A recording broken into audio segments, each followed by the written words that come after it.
Olá, seja muito bem-vindo ao nosso Resenha Espírita de número 33, hein? Olha lá, 33. Lembra alguma coisa aí, 33? Olha, hoje nós vamos tratar de um tema, já está aí já para você ver em destaque.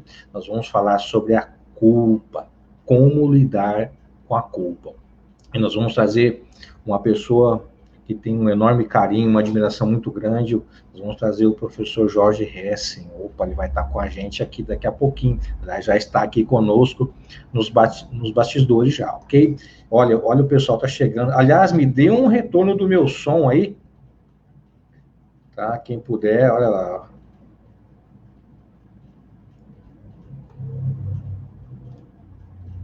Olha lá, o Alê chegou já, ó, legal, legal. Boa noite, professor Alê, boa noite, professor Jorge, o Alê chegou já. A Wanda Soares, Wandinha, olha lá, Edenice, olha lá, Socorro já está por aí. Obrigado pela sua presença, viu? Olha aí, a Valéria, grande Valéria. A Luísa está aí já, a Luísa. Qualquer dúvida, qualquer problema técnico que você tiver no chat aí, fala com a Luísa, tá? Ou a Luísa, a Eliane deve estar compartilhando, que eu já vi, ela deve estar correndo, compartilhando as coisas aí. Mas a Luísa, ou a Cristina, ou a Eliane, tanto uma quanto a outra, ou a outra, tá? É que a Cristina sempre chega atrasada, então a Luísa tá aí já desde cedo. Então, qualquer dúvida, fala com ela, tá? Que se ela não resolver, nem eu também, tá? Aí você se vira com ela. Ok. O Gambarini tá aí. O chefe chegou cedo hoje, ó. O som tá 10. Aí, som, imagem. Opa, deixa eu ver aqui o Gambarini. Aqui, o Gambarini está aí já. A Tânia também chegou cedo hoje, a Andréia, a Wanda. Olha, o pessoal de Santa Fé já está em peso aí, ó. Santa Fé do Sul. Cristina, com muito custo, chegou.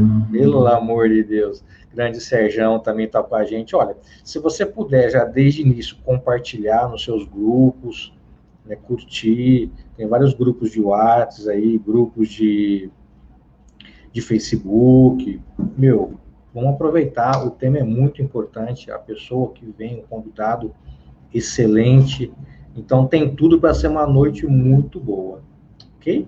Tá tudo bem? A Cleo também tá chegando, o pessoal de Américo Brasiliense, pessoal de, olha lá, de Macaubal já está aí, ó, ei, Macaubal, hein? Grande abraço lá a todos do Viana, a Silvia, todo o pessoal lá, o Posclã também está aí já, ó, o pessoal do Paulo de Tarso, o São Antônio, a Ivone, legal, a Denise, a Tânia, deixa eu ver aqui aí, Tânia, obrigado, viu? Sempre com Jesus. Ok, então vamos lá, eu quero convidar você agora para a gente fazer uma prece. O pessoal do Japão também está com a gente não pode deixar de colocar, né, a Lúcia, o pessoal do Japão, arigato, pela sua presença. Bom dia, bom sábado para todos aí, tá? Convidar para uma prece. Aquele que quiser nos acompanhar, tira só um pouquinho a mão do teclado aí. Isso, tira a mão um pouquinho do teclado. Tira a mão um pouquinho do celular, do tablet, do notebook, do desktop. Tira aí. Fecha os seus olhos um pouquinho. Dá aquela respirada funda. Solta bem devagar.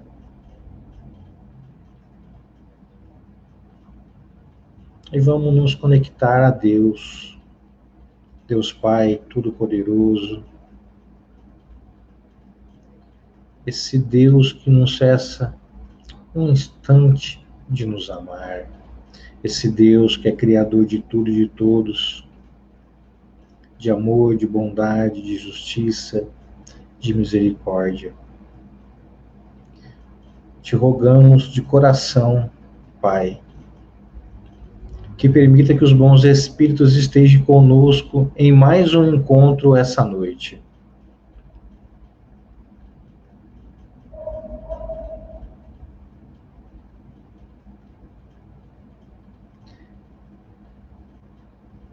Que o Senhor permita que eles possam nos inspirar, que o Senhor permita que eles possam nos ajudar a nos conduzir da melhor maneira possível esse nosso encontro. Que permita também que esses bons espíritos estejam com o nosso querido Jorge Hessen, envolvendo ele numa atmosfera fluídica salutar, para que ele possa, de uma maneira muito simples, concisa e objetiva, trazer os ensinos da noite para todos. Não só aqueles que nos acompanham online, mas aqueles que posteriormente irão nos acompanhar nos mais diversos grupos, nos mais diversos centros. Quero aproveitar e rogar a Deus e aos bons espíritos que estenda essa atmosfera fluídica benéfica a todos que estão conectados conosco. Não importa qual dispositivo seja, mas que vocês possam sentir-se, cada um de vocês, envolvidos. Quero rogar ainda a Deus e aos bons espíritos que Deus permita que eles neutralizem a ação dos espíritos que ainda insistem em querer nos atrapalhar. Eles não entenderam ainda a dinâmica da vida, mas irão despertar. E em nome de Deus, eu dou por aberto o nosso resenha espírita dessa noite, ok? Olha, então vamos lá. Vamos apresentar o nosso querido Jorge Hessen. Ele é natural do Rio de Janeiro. Ele, funcionário do Inmetro, se aposentou. Ele tem formação acadêmica, licenciado em Estudos Sociais e bacharel em História. Ele é expositor espírita, escritor com 2 livros publicados, professor, jornalista e articulista com diversos artigos publicados nas revistas O Médium, de Juiz de Fora, O Reformador da Federação Espírita Brasileira, O Espírita de Brasília, Jornal da Federação do Mato Grosso e Jornal da Federação do Distrito Federal. Também na revista O Consolador, revista Espiritismo e Ciência, jornal O Imortal. E ele também é orientador do portal Autores Espíritas Clássico, e também ele é articulista da Agenda Espírita, onde nós, alguns bons anos atrás, nos encontramos. Foi aí que tudo aconteceu. Então, eu quero uma boa noite muito especial para o nosso querido Jorge Hessen. Boa noite, professor. Boa noite, muita paz.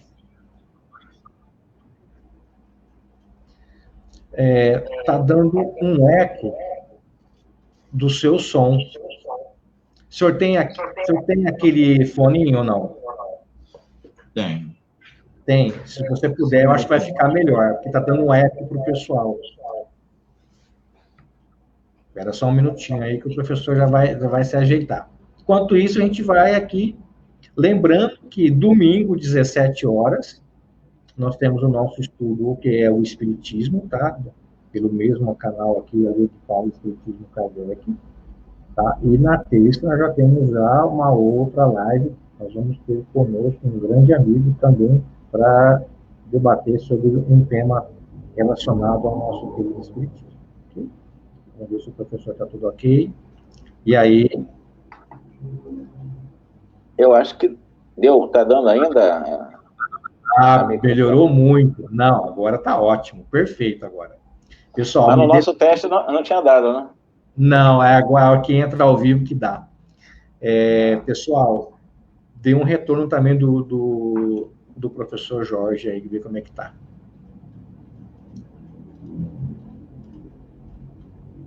Vamos lá, então. Olha, o tema, ele é muito atrativo e ele abrange praticamente a população inteira, né? Acho que quem nunca teve culpa na vida, né? Nesse nosso planeta aqui de provas e expiações, é difícil achar um que não tenha. Então, eu gostaria que o professor começasse.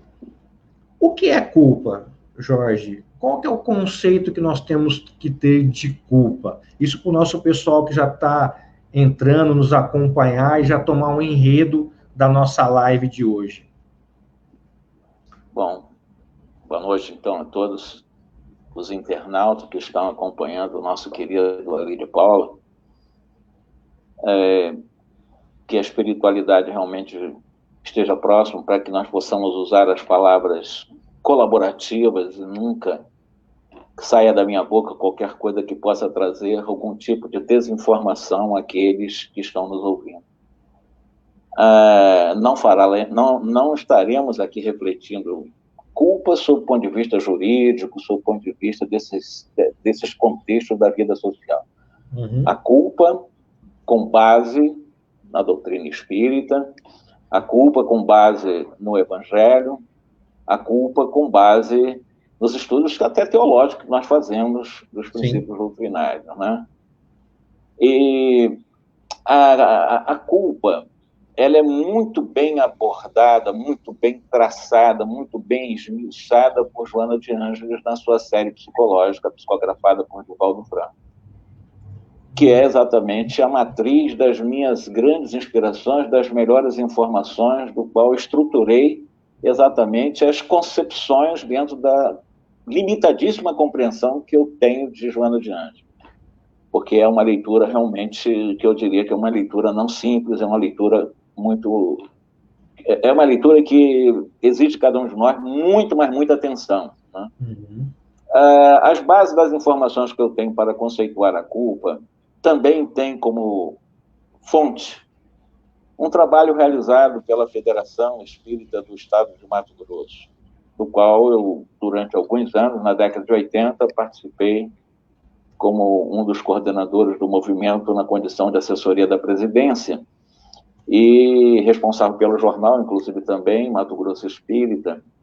E aquele grupo que ainda se mantém lá, que eu me transferi para Brasília, eles têm um projeto inspirado em Joana de Ângeles também, mas Emmanuel Filomeno de Miranda e André Luiz, Emmanuel, obviamente Allan Kardec, que eles chamam de programa ou projeto espiritizar.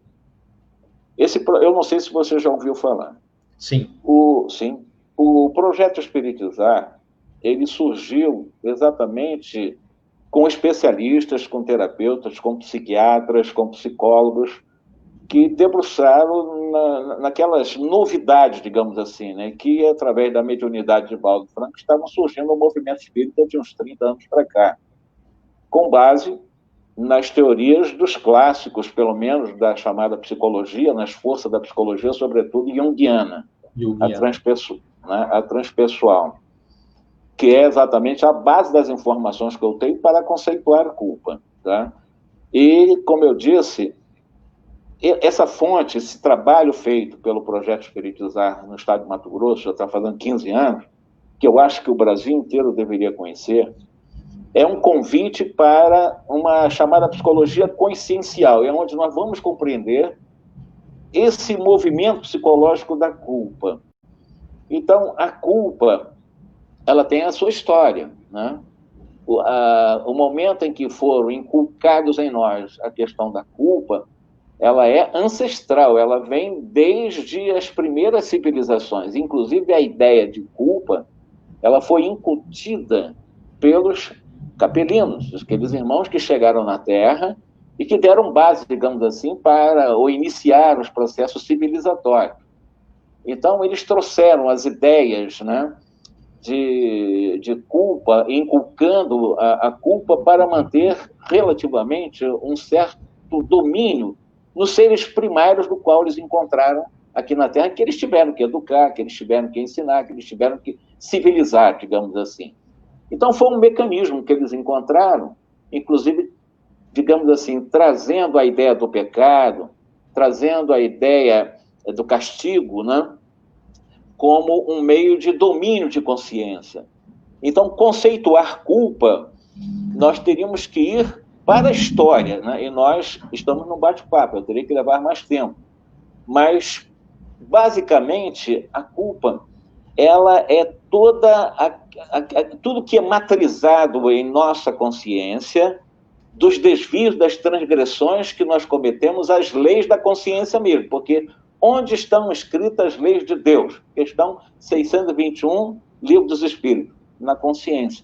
Então, quando nós transgredimos as leis que já estão na própria consciência, evidentemente, nós temos alertas dessa mesma consciência, ou, se nós não prestamos atenção dos alertas que nós estamos transgredindo ali da consciência, quando nós, digamos assim, entramos na negligência a esses alertas de consciência, isso se transforma em culpa. E a culpa, evidentemente, ela tem os seus movimentos. Nós vamos conversar, eu sei que você vai fazer várias perguntas, quais são os movimentos, mas a culpa, basicamente, a origem vem da ideia de pecado, sobretudo pecado original. Expulsão de Adão vem da raça adâmica, que são os capelinos, né? E essa expulsão por desobediência às leis divinas, ou seja, no caso, a desobediência a Deus, a expulsão do paraíso, a necessidade do sofrimento, nós vamos ter que analisar a questão do sofrimento, né? E para você retornar ao paraíso, ou seja, você era puro, se tornou impuro, você tem que sofrer para se tornar puro de novo, para voltar ao paraíso. Isso tudo foi um mecanismo muito bem engendrado pelos capelinos. Lembre-se que são os capelinos inteligentes, mas com estrutura moral deficitária, né? E que impuseram isso em nós, e isso alejou, na realidade, muito da nossa consciência. Tá, ótimo. Partindo dessa sua fala inicial, essa culpa, ela está enraizada em alguns sentimentos? Quais são os sentimentos que mantêm essa culpa aí latente aí?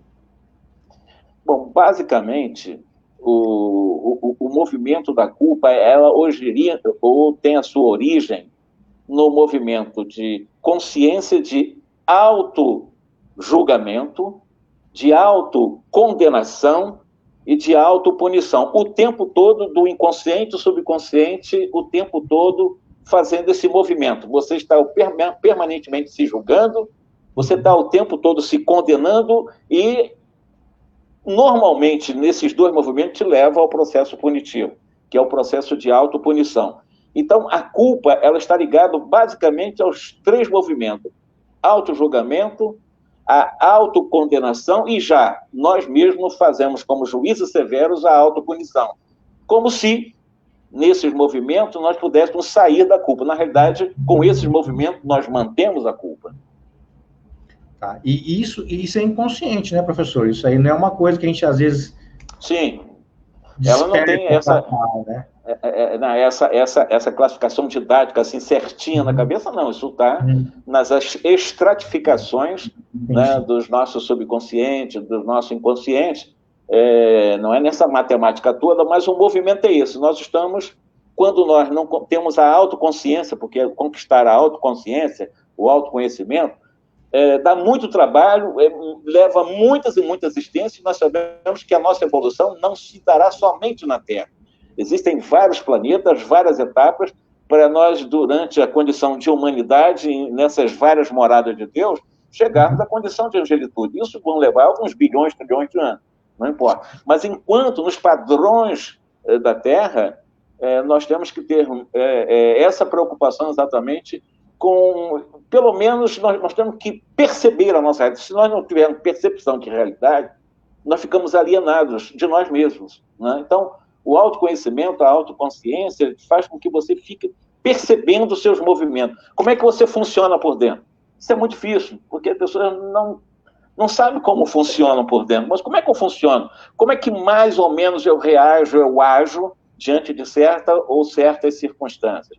Esse movimento, né, que você faz para você tentar trabalhar pensamento, sentimento e vontade, que é o coroamento dessas duas condições, evidentemente você começa a entender que você está se julgando, que você está se condenando, que você está se punindo o tempo todo em função da culpa que você já traz do passado e também do que você constrói no presente. Mas eu digo, a culpa é o sentimento mais inútil, mais infeliz, o mais trágico sentimento ou movimento psicológico que foi inculcado no ser humano.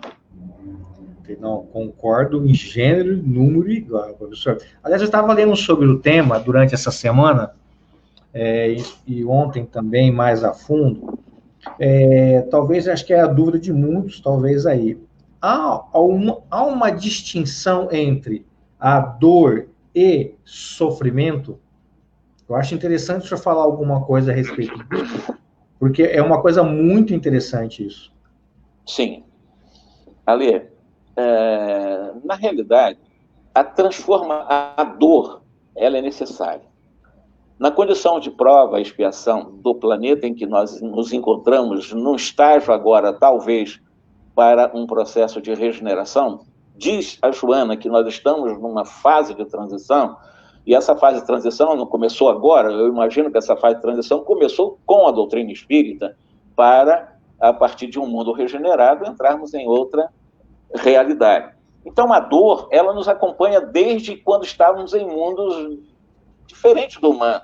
A dor nos acompanha desde quando nós chegamos na condição de simples ignorantes na humanidade. Tá? A dor está muito ligada a esses reflexos também das experiências duras da animalidade. Né? É impossível... Eu estou escutando uns ruídos. Não, está normal. Tá normal. Tá bom. Eu ouvi no meu... Tudo bem. Mas a dor, ela é um componente da nossa realidade evolutiva. Né?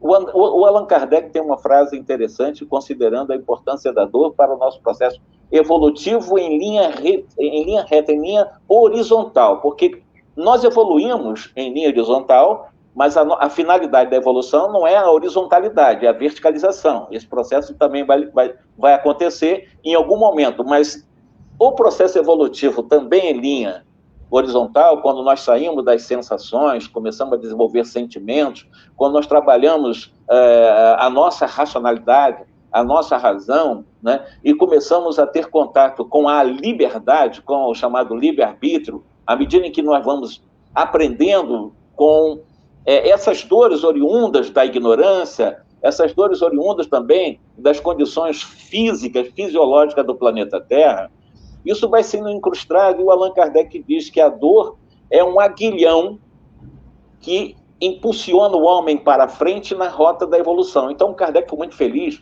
quando ele falou para frente, considerando linha horizontal, está no livro A Gênese, essa afirmação de Allan Kardec. Então, a dor é um aguilhão, nós precisamos dela, nós não temos que temê-la, não temos que amá-la, pelo contrário, se é um instrumento que me impulsiona para frente, é um aguilhão, ainda que me... Né, como a espora do cavalo, incomoda, mas é importante, é impossível não evoluirmos, né, no sentido horizontal sem a dor. Então nós precisamos aprender a amar a dor. Mas Deus é amor, sim, mas no momento que você aprende a virtude do amor, porque o amor é virtude e lei ao mesmo tempo, né? É a lei de Deus, mas é uma virtude que você também conquista. Quando você começa a amar a realidade da dor do qual você está passando, com a consciência da importância dela, você não transforma em sofrimento. Toda vez que você não aceita a dor que é natural e que todos os seres humanos, todos, e não tem como, no mundo físico ou no mundo espiritual, não há como o ser humano, em imperfeito que estamos, não somos, estamos, né? Porque o ser é uma coisa permanente, o estar é transitório. Vamos conversar um pouco sobre isso também. Evidentemente, nós temos que superar, né, através desse amor à dor, e não nos rebelarmos contra a dor, porque também ela faz parte do nosso processo evolutivo, porque no momento que eu não aceito a dor, eu transformo em sofrimento. O sofrimento, ela é de base moral. A dor, ela é questão física e moral, mas o sofrimento é uma rebeldia, é a inaceitação da própria dor, que é necessária. Aguilhão, nos impulsiona para frente. Nós temos que ver dessa forma. Seja a dor que tenha uma conotação que possa levar à questão moral, porque uma dor por uma perda, aspas, né? Hoje mesmo, uma colega minha de serviço, 40 anos de serviço, e eu fiquei sabendo agora, o pai dela desencarnou pela Covid-19, e eu não sabia disso, foi um colega que me passou pelo Zap, eu disse, é mesmo? Como é que está a família dela? A mãe dela já foi. E assim, é mesmo, e os irmãos também. Toda a família dela foi alcançada pela desencarnação. Como é que ela vai encarar isso? Mas eu estou dizendo isso que todo mundo vai passar pela desencarnação. Não tem um ser humano. É um tipo que vai trazer dor. É uma das dores também que nós sofremos. Agora, não aceitar essas condições, não aceitar uma doença que, na realidade, não é uma punição, toda doença ela não é punitiva, são apenas reflexos de escolhas, ou escolhas erradas, né? Que criam manchas, vamos dizer assim, né? Que criam matrizes em nosso corpo perispiritual e que, de alguma forma, o corpo físico tem que absorver. Então, vem na forma de algum desarranjo biológico. Mas mesmo nesses desarranjos com dores físicas ou dores morais, nós não temos que nos rebelar com essa realidade no mundo de prova e expiação, na imperfeição que nós ainda nos encontramos, e saber conviver com isso, com resignação. Então, respondendo para você, não devemos, porque é a lei do dever. Dever é o guardião da nossa consciência, segundo Erasto, né? Ele diz que o dever é exatamente... Nós temos que cumprir o dever. A lei do dever é extremamente possível. Se eu fujo do dever, evidentemente eu estou contra as leis divinas, porque o dever é uma lei divina. Então eu tenho o dever de compreender as situações que eu preciso viver dentro de um propósito reencarnatório, né? Então eu tenho um propósito reencarnatório. Nesse propósito reencarnatório, do berço ao túmulo, há um compromisso moral com a espiritualidade vinculado a uma história do passado, né? E que normalmente acontece por escolha minha, por escolha nossa, na liberdade relativa que nós temos, porque há um convencimento dele da importância disso, então acaba respeitando até a nossa liberdade, que é uma escolha nossa. Então nós temos que amar essa escolha. Foi uma escolha porque sabemos que é importante. E não transformar essas maiores experiências, desafios, em nos rebelar contra isso, para não transformar em sofrimento. Porque o sofrimento é inútil, a dor é necessária. Basicamente isso, a diferença é essa. Então, a dor é obrigatória, o sofrimento é uma escolha. Pronto. Por isso que eu baseei essa pergunta no que a gente ouve muito no movimento, né? A dor, ela é certa, mas o sofrimento é opcional. Então faz sentido, então, esse jargão que o pessoal utiliza muito no movimento espírita. Inclusive, tem uma pergunta no chat do pessoal lá de Taquaritinga, meu querido Zanin. A dor seria um aprendizado e não um castigo? Aproveitando a pergunta dele, Zanin, se você me permite, eu vou rechear mais uma aí, tá? Aproveitando a pergunta dele, as leis de Deus, elas são punitivas? Já que vamos aproveitar a pergunta dele e vamos incluir essa. Ele usou um termo que o Kardec usou, né? Você vai ver na obra básica termos que são inadequados para a compreensão no século XXI do Espiritismo. Foi uma questão de século, né? Século XIX, uma sociedade profundamente dominada pelo catolicismo, então ele utilizou até nome de santo no Evangelho segundo o Espiritismo. Então, houve uma concessão, digamos assim, de Allan Kardec em alguns termos. Mas, evidentemente, a própria palavra castigo não é uma palavra que deve ser constada em dicionário espírita. Não há castigo. Não há processo punitivo nos processos reencarnatórios. Nas leis divinas que vigem em nossas consciências, desde a nossa origem, quando existe o processo punitivo, na realidade é autopunitivo. Nós queremos assumir, de uma forma forçada por prepotência, a onipotência, já que Deus é todo-poderoso. E como todo-poderoso não pune, porque a lei de Deus não é punitiva, ele ama, ele não pune, então eu vou punir. Então eu quero assumir a onipotência do onipotente que não pune.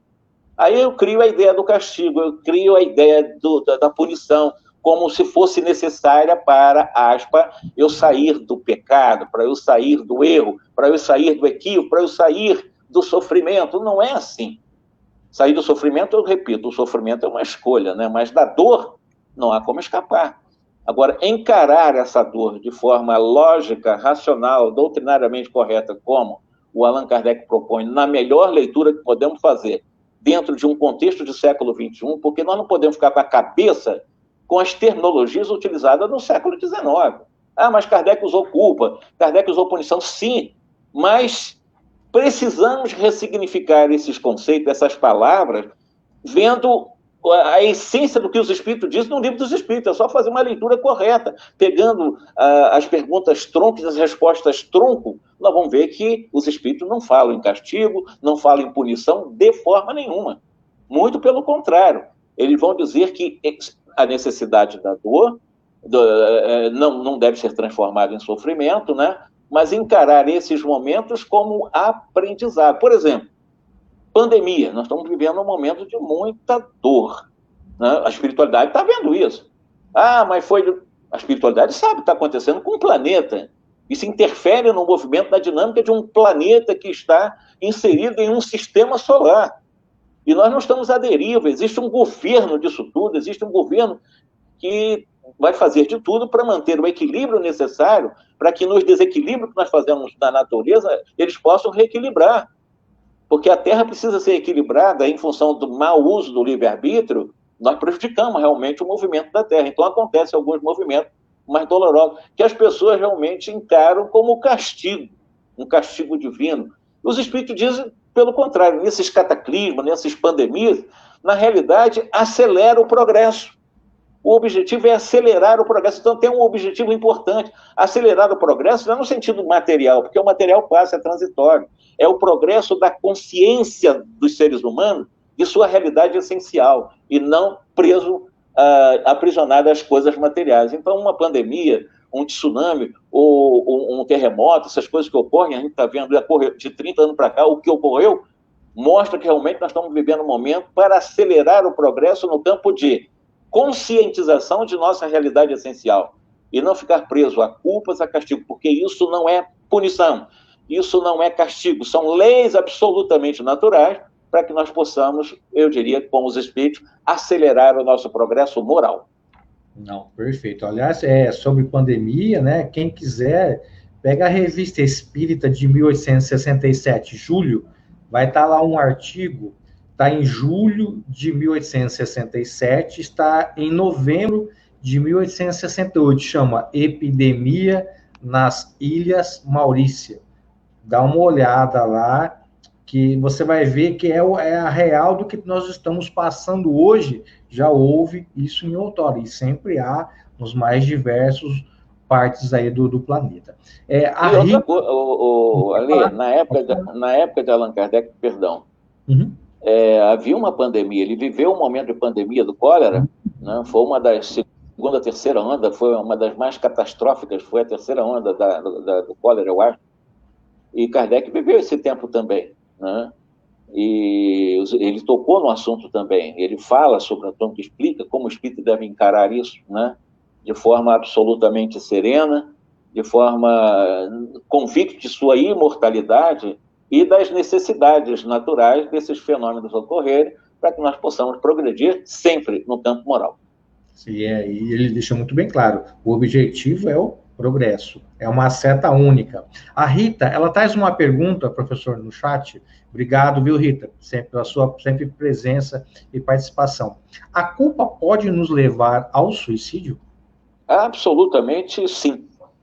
Sim. Aliás, o suicídio, que eu poderia chamar o maior crime ante as leis de Deus, que é a maior rebeldia às leis de Deus, e essa transgressão, essa lei, é claro que todo processo, digamos assim, de transgressão e a reparação de transgressão, todas as leis têm atenuantes e têm agravantes, seja no suicídio, seja em qualquer... Se as leis humanas têm atenuante e agravante, nos suicídios também. Mas, de qualquer maneira, a culpa, ela leva as pessoas a entrar em processo de alienação, porque ela entra em processo de autorrejeição. E se torna um processo de autorrejeição tão profunda que ela perde a vontade de viver mesmo. Ela se sente não pertencente ao universo, por exemplo, porque nós somos filhos de Deus. Nós somos espíritos imortais, aprendizes da vida. Essas coisas não entram na cabeça de certas pessoas que trazem culpa do passado, que reverberam no presente. Que a pessoa, às vezes, traz uma culpa tão grande do passado, transformada em remorso, que coisas pequenas, muito pequenas na vida dela, se torna uma coisa muito grande, porque ela traz as matrizes dessas culpas, repito, inculcada pelas religiões, por isso que eu disse que a culpa é uma tragédia, é um câncer no ser humano, é o mais inútil dos movimentos psicológicos. Nós não devíamos alimentar culpa de forma nenhuma, mas nós alimentamos culpa por milênios. coisa do passado.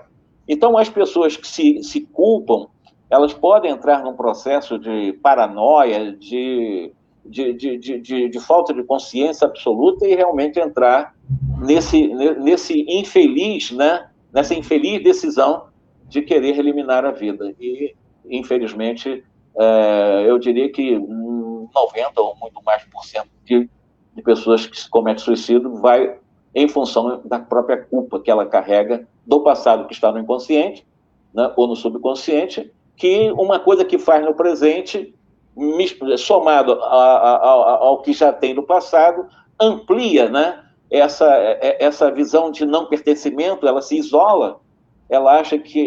por isso que o suicídio, normalmente, ela chama muita atenção das pessoas, porque ela se sente isolada, ela se sente não pertencente da vida, ela se sente não pertencente do universo, ela não sente o Deus, o divino que ela é, porque ela é o divino em si, na essência.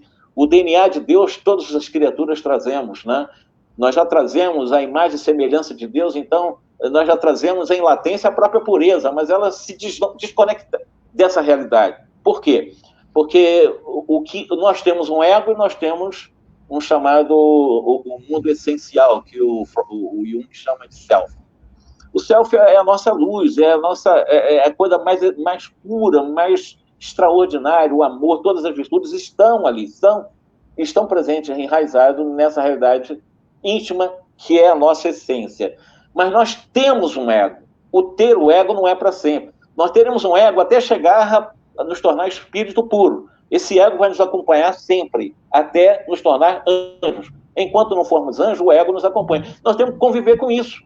Nós temos que iluminar a persona, ou seja, iluminar o mundo egóico, através do desenvolvimento das virtudes, principalmente aquelas virtudes ensinadas por Jesus, considerando o amor, né? Considerando a humildade e a mansidão. Por exemplo, se a pessoa não humilda o coração e não amansa a rebeldia, ela se revolta contra tudo e contra todos. Então, ela perde o norte de realidade dela própria, existencial.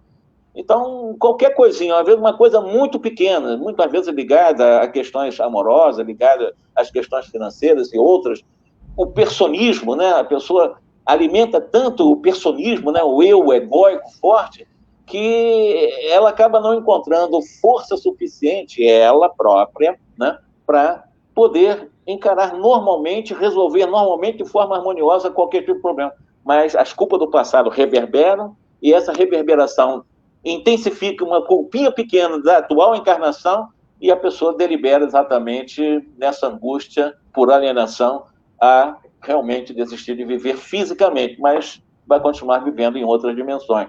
Mas a culpa, com certeza absoluta, é a matriz, né, mais importante que leva as pessoas a desconectar com a realidade do universo, de si mesmo, e acaba cometendo uma questão de distúrbios psicológicos o próprio suicídio. Nós temos uma pergunta, o professor já deu alguma fala sobre, mas vamos repetir.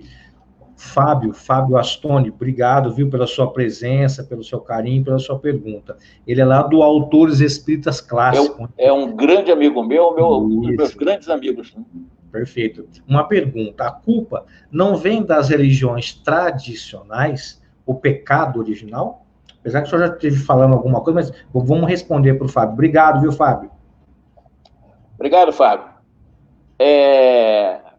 A rigor, religião tradicional. Desde a origem das civilizações, os colégios religiosos existiram, né? A questão dos grupos religiosos, desde que os capelinos chegaram aqui, com aqueles 4 famosos grupos, bem abordados por Emmanuel em A Caminho da Luz. Ele explica muito bem isso, né? As escolas religiosas antigas, né? As tradicionais nós somos mais recentes, mas temos religiões de 7, 8 mil anos, né? E a questão do pecado original vem exatamente desses atavismos dos capelinos que formaram desses importantes grupos na Terra, seja dos hebreus, dos mais importantes no campo teológico, dos próprios egípcios, né, as próprias castas arianas, né, dos hindus, e dentro dessa realidade nós vamos encontrar a questão do pecado original vindo dos capelinos, a imposição da culpa realmente muito fortemente aproveitada seja porque Moisés, lembre-se que Moisés, ele teve contato com os egípcios, ele teve contato com as escolas ocultas egípcias, ele tinha muita informação de mediunidade, ele era reencarnacionista, ele não conseguiu passar isso para o povo, mas passou na forma de ressurreição e tal, mas ele conhecia o processo reencarnatório, porque ele teve contato com as escolas, repito, dos egípcios, né? Então, essa informação de expulsão do paraíso, Adão e Eva, e que você realmente... existem até pessoas que alimentam tanto a culpa em relação ao pecado, com todo respeito, eu falei isso ontem, que ficam batendo no peito, ou então falando em altas vozes nas igrejas, assim, minha culpa, minha culpa, minha culpa, como querendo fazer com que, assumindo a culpa, você se livrasse do erro. Você não se livra de erro dizendo que tem culpa do erro. Você se livra do erro pela reparação, a partir do arrependimento e da expiação. Aí você tem que reparar, é a única forma. Então, foram as religiões tradicionais que aproveitaram. As religiões aproveitaram isso. Por exemplo, na Idade Média, foi inculcado tanta culpa, que eles conseguiram comercializar. Eles criaram um comércio em torno de inculcar culpa, em que eles conseguiram dizer assim, nós vamos te livrar do inferno, porque quem tem culpa tem medo do inferno, né? Através de taxas do qual você vai pagar para a igreja. Na Idade Medieval, isso aconteceu com muita intensidade, né? Objetivamente, nós trazemos essa experiência subjetiva da Idade Medieval ainda hoje. Na nossa mente ainda nós temos a Idade Média, ou seja, nós achamos que podemos comprar o perdão, né? Como nós comprávamos na época para sair do inferno. Como é que nós compramos? Alguns compram o perdão hoje dos pecados, né? Ou seja, da culpa que carrega, fazendo coisa para os outros, mas só numa fazeção de coisa. Muita caridade, mas é como se fosse, estou pagando meus débitos. Então, estou pagando meus pecados para sair da culpa e tal. Então, o movimento é outro. É claro que nós não estamos pagando com dinheiro, estou pagando com fazeção de coisa, mas não é com fazeção de suposta caridade quando você não trabalha em você isso. Quando você não trabalha exatamente o auto-perdão, através do autoconhecimento, por um processo de autoestima, de autovalorização, de autorrespeito, de autoconfiança, não há como, né? Então, é claro, as religiões aproveitaram, isso está claro, Martinho Lutero bateu de frente, criou outra linha importante no mundo ocidental, mas eu lembro aqui, irmão Aston, que a culpa ela não é alimentada, por exemplo, em várias culturas orientais. O Dalai Lama, por exemplo, que todos nós conhecemos, no Tibete não se cultua culpa. A cultura oriental do Tibete, por exemplo, não existe culpa no dicionário. Então, é claro, no mundo ocidental isso foi muito aproveitado pelos maus religiosos, pelas religiões tradicionais, até hoje. Hoje você vende por 10% o paraíso. Quer dizer, é uma forma de você tirar a culpa, supostamente, vendendo uma salvação. Na realidade, você está tentando trabalhar uma culpa comprando o céu com 10% de um salário mensal. As religiões continuam cobrando indulgência de uma forma ou de outra. Eu não sei se eu fui claro, né? Claro que as religiões aproveitam muito bem as nossas culpas para poder realmente ganhar dinheiro, infelizmente. Não, perfeito. Vamos dar sequência aí, Fábio, viu? Obrigado.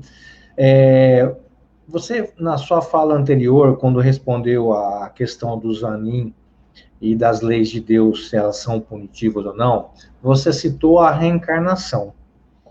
Então, eu gostaria de perguntar, fazer uma relação com a reencarnação. A reencarnação, Jorge, é um processo de condenação e restrição do livre-arbítrio? Nesse caso, ou não? É muito boa essa pergunta. A reencarnação é um mecanismo natural de progresso, porque graças à reencarnação nós saímos da condição de simples ignorantes e hoje estamos com o pensamento que temos, com a condição de consciência que temos, com a razão ampliada e o livre-arbítrio. Então foi exatamente graças às reencarnações. Lembrando que há muitos milênios, quando nós tínhamos aquelas reencarnações e entramos na humanidade, na condição de simples ignorantes, naqueles momentos, as reencarnações se davam de uma forma muito, muito rápida. As pessoas, ou seres que reencarnavam na condição humana, se durasse, durava muito, 30 anos, no máximo, era o máximo que se durava um ser humano. Então as reencarnações se davam com muita frequência, com muita rapidez, né? Então nós tivemos várias. O Allan Kardec chega a falar em mais de 1000 reencarnações para chegarmos à condição atual, tá?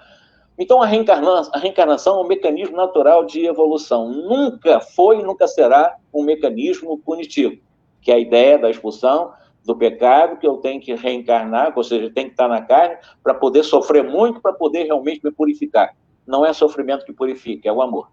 Então, não adianta achar que sofrer muito e caprichar o sofrimento, você está se purificando. Ao contrário, está estacionado. Você tem, e o sofrimento, eu repito, foi uma escolha, né? E a dor que faz parte do mundo como o planeta Terra, né? Nas condições de imperfeição que nós estamos hoje, e a reencarnação como mecanismo necessário para que nós continuemos a progredir, evidentemente nunca será um mecanismo punitivo, é um mecanismo de educação, é um mecanismo que nos impulsiona para frente, e por isso temos necessidade dela. Tem até aqueles que seguem uma linha estranha no espiritismo, diz que o espírito pode evoluir sem necessidade de reencarnar. Foge do que os espíritos nos ensinam sobre a necessidade da reencarnação. Se tem a necessidade da reencarnação, ela não pode ser punitiva, né? Ela é necessária para o nosso processo evolutivo, né? Dentro dos padrões que nós conhecemos, dentro dos níveis que nós conhecemos na Terra. Reencarnação, portanto, não tem conotação punitiva. Muito pelo contrário, é uma bênção de Deus, porque pela reencarnação nós começamos cada vez mais ampliando a nossa realidade de consciência, ampliando a visão que temos do que nós estamos, do que nós somos. Por isso nós estamos conversando isso hoje. E a reencarnação existe para que nós possamos nos proteger de nós mesmos. Eu explico. Existe a lei de causa e efeito, tá? A lei de causa e efeito, ela não é uma lei punitiva. Muito contrário, porque dentro da lei de causa e efeito existe uma outra lei extraordinária, que é a lei de misericórdia. A lei de misericórdia, considerando a lei de causa e efeito, Deus fez com que os erros do passado, dos milênios, que nós já erramos. Isso é esquecido por misericórdia de Deus. Então, a própria misericórdia, que é essa bondade, essa amorosidade de Deus, dentro da lei de causa e efeito, mostra que a lei de causa e efeito, ela estabelece uma visão mais ampla do uso da nossa liberdade. Se existe a lei de causa e efeito e existe a lei do livre-arbítrio, vamos analisar isso. Eu tenho a liberdade de fazer e de escolher fazer o que eu quiser da minha vida, inclusive o suicídio, como foi citado aqui. É uma escolha do espírito, né? E ele tem a liberdade.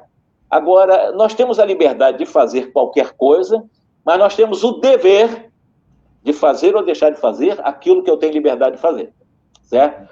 A reencarnação é compulsória?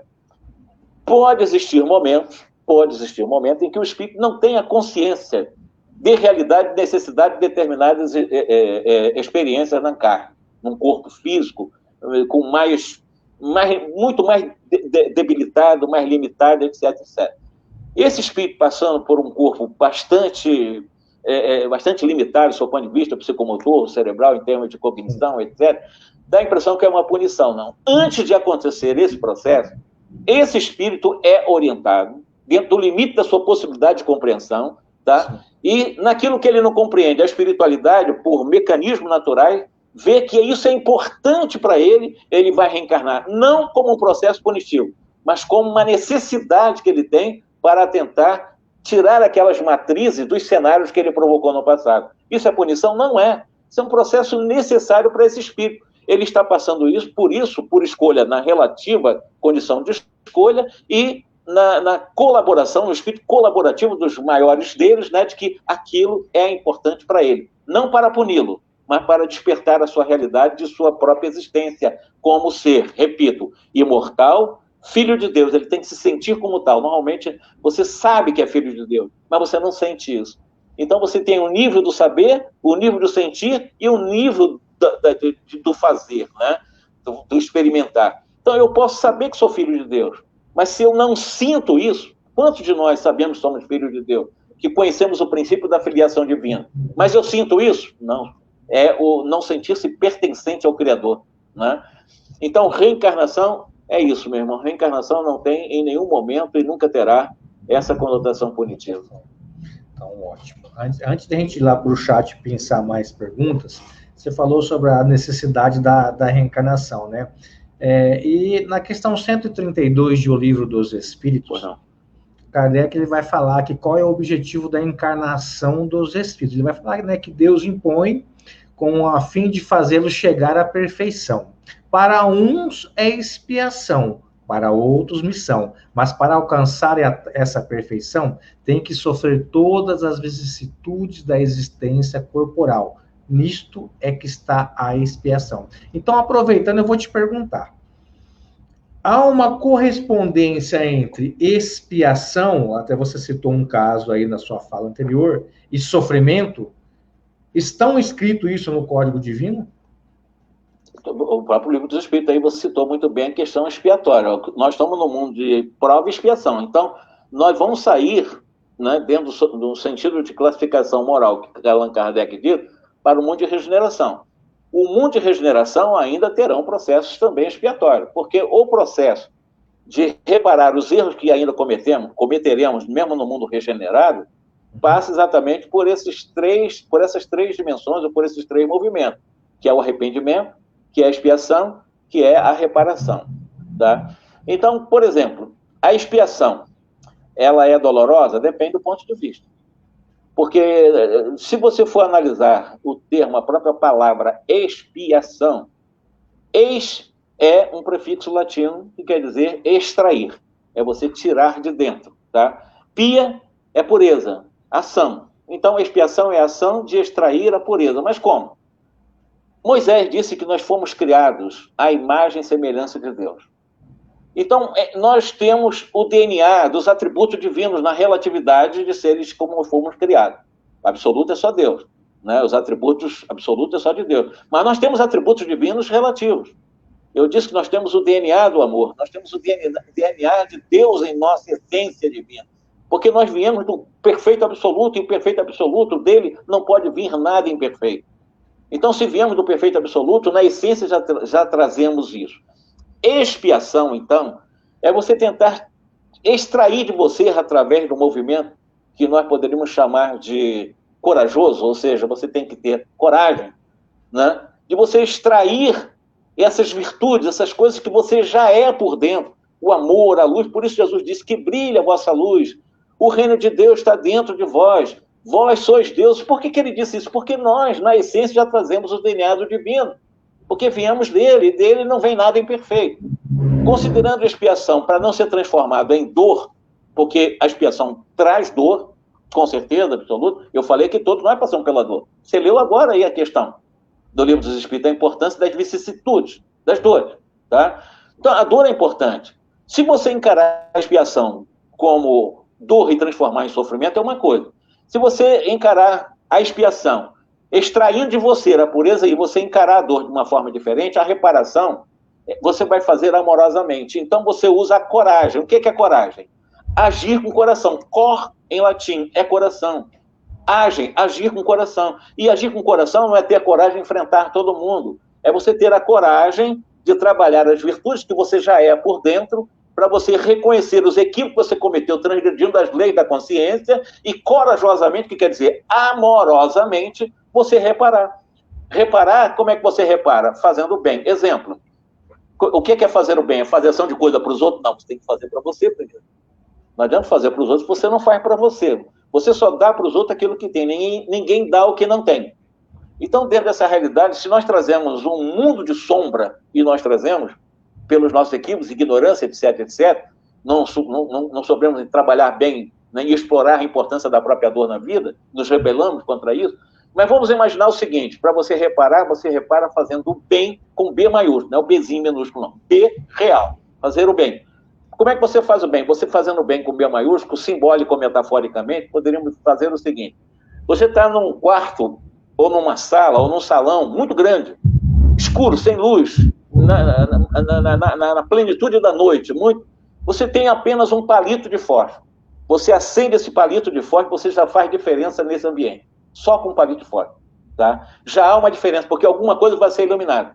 Então, se nós trazemos esse mundão de trevas, evidentemente, buscando, como eu disse, expiação, né, trazer a pureza, você acende um pouco a luz, praticando o bem, que é o culminar pelo processo reparatório. Então, você repara o erro amorosamente, acendendo a própria luz, através desse movimento corajoso de fazer o bem. Por exemplo, pessoa que que cultuamos o personismo, né? Nós somos ainda muito egóicos, nós somos ainda muito prepotentes. Nós temos que trabalhar muito e humildar um pouco a nossa realidade, a nossa persona, né? Jesus disse, quando nós estamos em condições de profundo sofrimento, não encontramos norte seguros para onde ir, e aqueles que cometem suicídio realmente acabam não sabendo para onde ir, Jesus disse, vinde a mim, todos que vos encontrais aflitos e sobrecarregados, eu vos aliviarei. Ele não falou, eu vou curar ninguém, vou aliviar a vossa dor, a sua angústia, a sua aflição, né? Tomai sobre vós o meu jugo. Jugo é disciplina, né? Aprendei de mim que sou manso e humilde de coração e achareis repouso para as vossas almas. Porque leve é o meu fardo, suave é o meu jugo. Jesus disse, então, que a mensagem dele é leve e suave. Jesus não disse que a mensagem dele, você tem que sofrer muito, você tem que apanhar muito, a expiação tem que ser sofrer, tu tem que caprichar o sofrimento para se purificar, para compreender Jesus. Ele sofreu muito, mas a mensagem dele diz que é de leveza, né, e de suavidade. Seguir Jesus, você acaba tendo uma vida leve e suave, como você constrói esse Cristo interno, né, que já é também essa... Porque nós já somos o Cristo em potencial. Nós já trazemos a latência do Cristo que somos, né? Quando você consegue compreender esse modelo e guia que trouxe para nós, né, essa luz, para que nós possamos reparar com dignidade, com essa coragem, evidentemente, diante de qualquer situação, repito, qualquer situação, qualquer experiência é desafio, porque é muito desagradável, toda experiência é desafio. É desagradável para o ego, para o mundo egóico, para aquilo que é transitório em nós. A gente não quer passar por isso. A gente só quer passar pela chamada experiência e estímulo, que são agradáveis. Experiência e estímulo todo mundo quer. A experiência e desafio ninguém quer, mas é impossível. Sem vicissitudes, você leu agora, é impossível nós crescermos, evoluirmos pelo processo reencarnatório. Então, o que nós temos que fazer a partir desse momento? Ter Jesus como modelo e guia, é a nossa inspiração, né? Buscar em nós, tentar todo dia, disciplinar em nós. O que nós temos de bom? Eu tenho tanta coisa maravilhosa dentro de mim, eu tenho tantas coisas boas dentro de mim.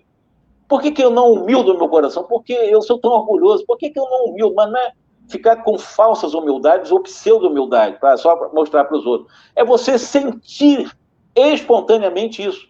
Quando você é caridoso com você faz a caridade porque você dá para os outros aquilo que você tem com você. Você só faz caridade quando você já é caridoso com você, quando você já é bondoso com você, quando você já tem o autoafeto, você se gosta. Não se gosta narcisista, porque você se gosta porque você já se sente como essência divina. Você não fica preso o que é transitório, porque o transitório é que nos prejudica, em certo momento. Porque nós temos que iluminar o que é transitório. Quer dizer, a essência divina, essa luz que nós somos, que Jesus disse que temos que fazer acender, tem que iluminar a sombra, que é exatamente o transitório, que é o mundo egóico, que nós temos, mas nós não somos, né? Então, a expiação é isso, meu irmão. A expiação é um momento de você tentar realmente ou transformar a dor em sofrimento, mas a expiação acaba sendo dolorosa mesmo. Imagine, se eu matei, evidentemente, um corpo que eu lesei, certamente eu terei condições, por cenário que eu provoquei no passado, certamente vai ter uma reverberação no presente. Mas eu posso negociar isso, se eu tiver consciência e mérito. Eu fiz isso, matei, mas eu não posso reencarnar na condição de, dentro de um compromisso reencarnatório, dizer que eu posso estudar medicina, estudar exatamente em qualquer ciência para salvar vidas e não necessariamente ter que morrer nas mesmas condições, dentro da pena de talião, que a pena de talião não existe, está dentro da questão de pecado, punição, castigo. Sim. Então, eu posso fazer um processo reparador, ou seja, reparar com a coragem que eu tive de humildar o meu coração, amansar, né, a minha rebeldia e reencarnar como cientista e salvar vidas. E isso serve para outras coisas, ao invés de pagar exatamente com a pena de talião. Então, a reencarnação não se dá exatamente dessa forma. Não tem essa matemática toda. A reencarnação tem a sua lógica, evidentemente. E a reencarnação, ela não é punitiva. Ela é educativa e reeducativa. Educativa, porque estamos no mundo de prova e expiação, então não precisamos passar pelas provas. Reeducativa, quando é que nós não fomos bem pela prova, temos que fazer de novo e ela se torna reeducativa. Não, perfeito. Aliás, você tocou num assunto interessantíssimo. Geralmente, dentro do movimento espírita, a gente vê uma receita de bolo, né? você fez tal coisa, vai pagar tal coisa, né? Como se fosse, não é assim. como se fosse uma soma, né? Uma coisa, não é assim. Tem atenuantes, tem agravantes, tem outras coisas que fogem do nosso entendimento. Muitas coisas. Nós somos ignorantes. Nós ignoramos no mundo do saber, do sentir e do experimentar, né? Essa questão matemática lhe é uma questão de ação e reação. Ação e reação é matemática, né? Então, é a lei de ação e reação, mas só que tem que a lei que vige o universo não é de ação e reação, considerando as condições morais. Considerando as condições morais, nós temos que pensar em causa e efeito, que não tem a mesma conotação de ação e reação. Não é a mesma coisa. Perfeito. Não é matemática. A outra não, a outra é moral. A outra tem, não é a lei de Talião, não é assim. Mas Jesus disse que quem faz espadas fere com as espadas. Mas temos que compreender Jesus em sua essência, não ficar ao pé da letra, senão vamos continuar. Como eu disse, até o Kardec, que usou a palavra de culpa, punição, nós temos que ressignificar. Imagine Jesus, quantas traduções equivocadas, né? Quantos copistas fizeram coisa equivocada. Nós temos que ressignificar, nós temos que compreender, ler o espírito e não ficar preso à letra. É isso que Jesus nos ensinou. Perfeito. Então, vamos lá. Então vamos para o chat, que tem bastante pergunta interessante. Tem uma da Morgana, agora não entendi muito, mas vamos lá. Morgana, obrigado, viu, pela participação. Qualquer coisa você refaz para ela, para a gente aí. O que pensar sobre culpa quando camuflada na vida atual? Como se há esse processo? Acho que como se dá, né, esse processo, deve ser. Obrigado, viu, Morgana? Muitas pessoas tentam esconder, ocultar, camuflar mesmo, né? A culpa, como se essa camuflagem realmente tirasse você a responsabilidade dos equívocos do passado. A camuflagem não vai tirar. Muitas pessoas fazem isso sim, tem esse movimento. E tentar esconder a culpa, né? Elas são duronas e tentam esconder, e achando que escondendo ela vai se livrar das consequências naturais do erro cometido. Mas não há como se livrar das consequências. Agora, eu repito, as consequências não são punitivas, são lei, é lei de causa e efeito. Para toda causa corresponderá um efeito dentro das leis do mundo moral. Não há como ser diferente, é uma lei estabelecida por Deus, é uma lei amorosa, é uma lei para que nós nos protejamos de nós, não é proteger dos outros. Essa lei é para que nós saibamos nos proteger de nós, das nossas más escolhas. Então, é uma lei misericordiosa, tanto é que Deus nos dá o esquecimento até dos erros. Então, não adianta ficar camuflando. Agora, nós não temos também que estar cultuando. Exemplo, nós trazemos muitos estigmas morais do passado. Isso pela ignorância, e nós não tivemos boa educação, temos boa educação com o espiritismo hoje, mas nós tivemos péssimas religiões, nós fomos pessimamente educados religiosamente. Isso criou realmente calos ou câncer na nossa consciência muito grande. A culpa é um desses cânceres, né? E a gente não quer viver com isso do passado.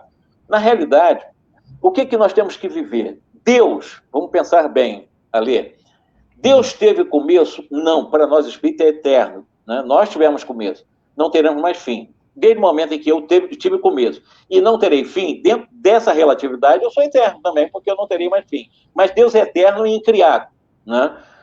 Deus não teve começo, então eu não posso pensar num passado de Deus. Não teve começo, não teve início, cronologicamente não teve passado. Deus não tem passado. Deus tem futuro? Da mesma forma, Deus não tem futuro, porque ele não é infinito, quer dizer, ele é eterno, não acaba nunca. Então ele não tem passado e ele não tem futuro. Muita gente vive do passado, né? Fica preso no passado, fica se moendo no passado, às vezes, como você falou, nem no consciente, no inconsciente ou no subconsciente. A pessoa age, não é nessa matemática toda, mas ela age, até criança mesmo já traz essa culpa do passado e mostra que traz essa culpa do passado. Elas ficam, até crianças com depressões, né? Pessoas criando depressão em função de passado. O importante é pensar no seguinte, o que é trabalho para o espírita? O que é trabalho? Trabalhar é fazer ação de coisa para os outros ou é fazer coisa primeiro para nós, para a gente poder ter o potencial para poder doar aquilo que temos, né? Então, o trabalho, primeiramente, tem que ser com a nossa consciência, correto? Sim. Se você ficar preocupado, o que é preocupado? Preocupado é você ficar ocupado previamente com alguma coisa que não aconteceu, tá? Chama-se preocupação. Você ocupa a sua mente com coisa que ainda não aconteceu, mas você fica preocupado. Você fica criando ideia, o que vai, o que não vai, por que vai, fica com medo, cria o medo, a fobia dentro de você com preocupações. A sua mente está numa condição horrível, com preocupações. Mas tem aqueles que vivem também alimentando a pós-ocupação, que é coisa do passado. Você ocupa a sua mente com coisas que já passaram, né? Então fica o tempo todo pós-ocupando a mente. Isso resolve as suas questões de angústias íntimas, tentando camuflar ou não camuflar, digamos assim, a própria culpa, esconder a culpa? Não. Como é que você vai resolver? O passado tem como voltar ao passado e refazer as coisas? Não tem. Nós não temos como voltar para o passado e refazer tudo. Não tem como. O passado já era, esquece isso. Nós temos que... E o futuro também, ficar preocupado. O futuro é ficar alienado.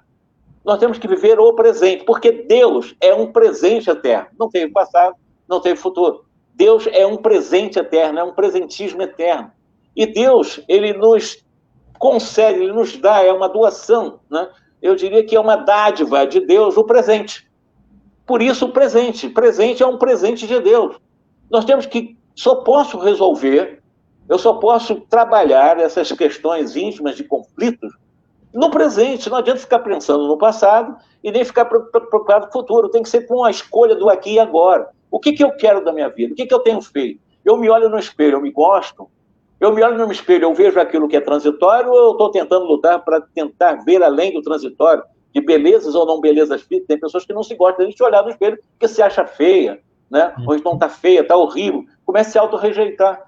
Eu dou o exemplo do espelho. Então você olha no espelho, materialmente, concretamente falando, e você tentar dar um segundo da sua vida para a sua essência, e não ficar preso em cabelo bonito, ou não ter cabelo nenhum, ou olhos bonitos, mas você está preso a uma coisa que vai passar, isso é transitório. Então, para o espiritismo, trabalho é toda e qualquer ocupação útil. Você só tem ocupação útil da mente aqui e agora.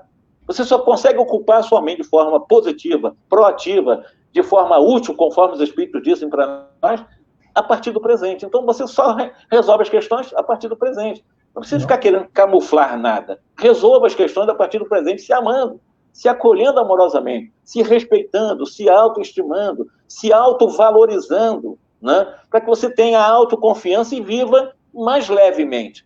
O fardo de Jesus é leve. O jugo dele, que é a disciplina, é suave.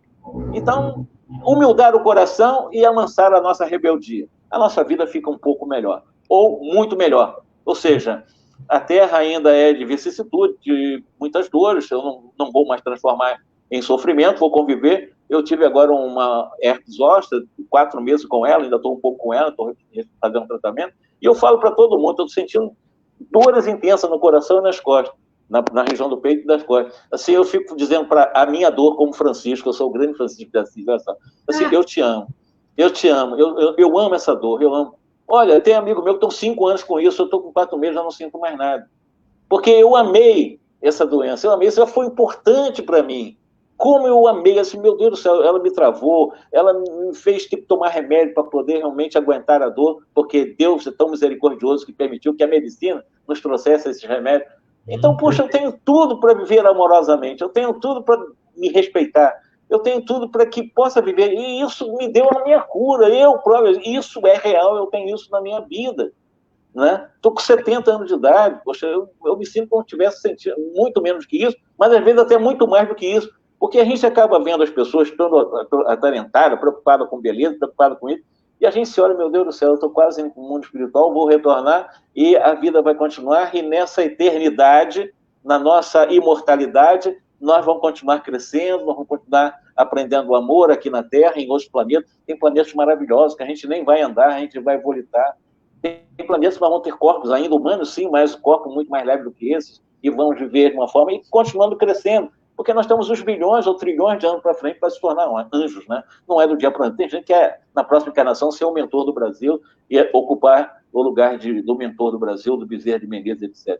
Tem pessoas que ficam nessa ilusão. Não é numa encarnação que nós conseguimos isso. A encarnação é uma das etapas.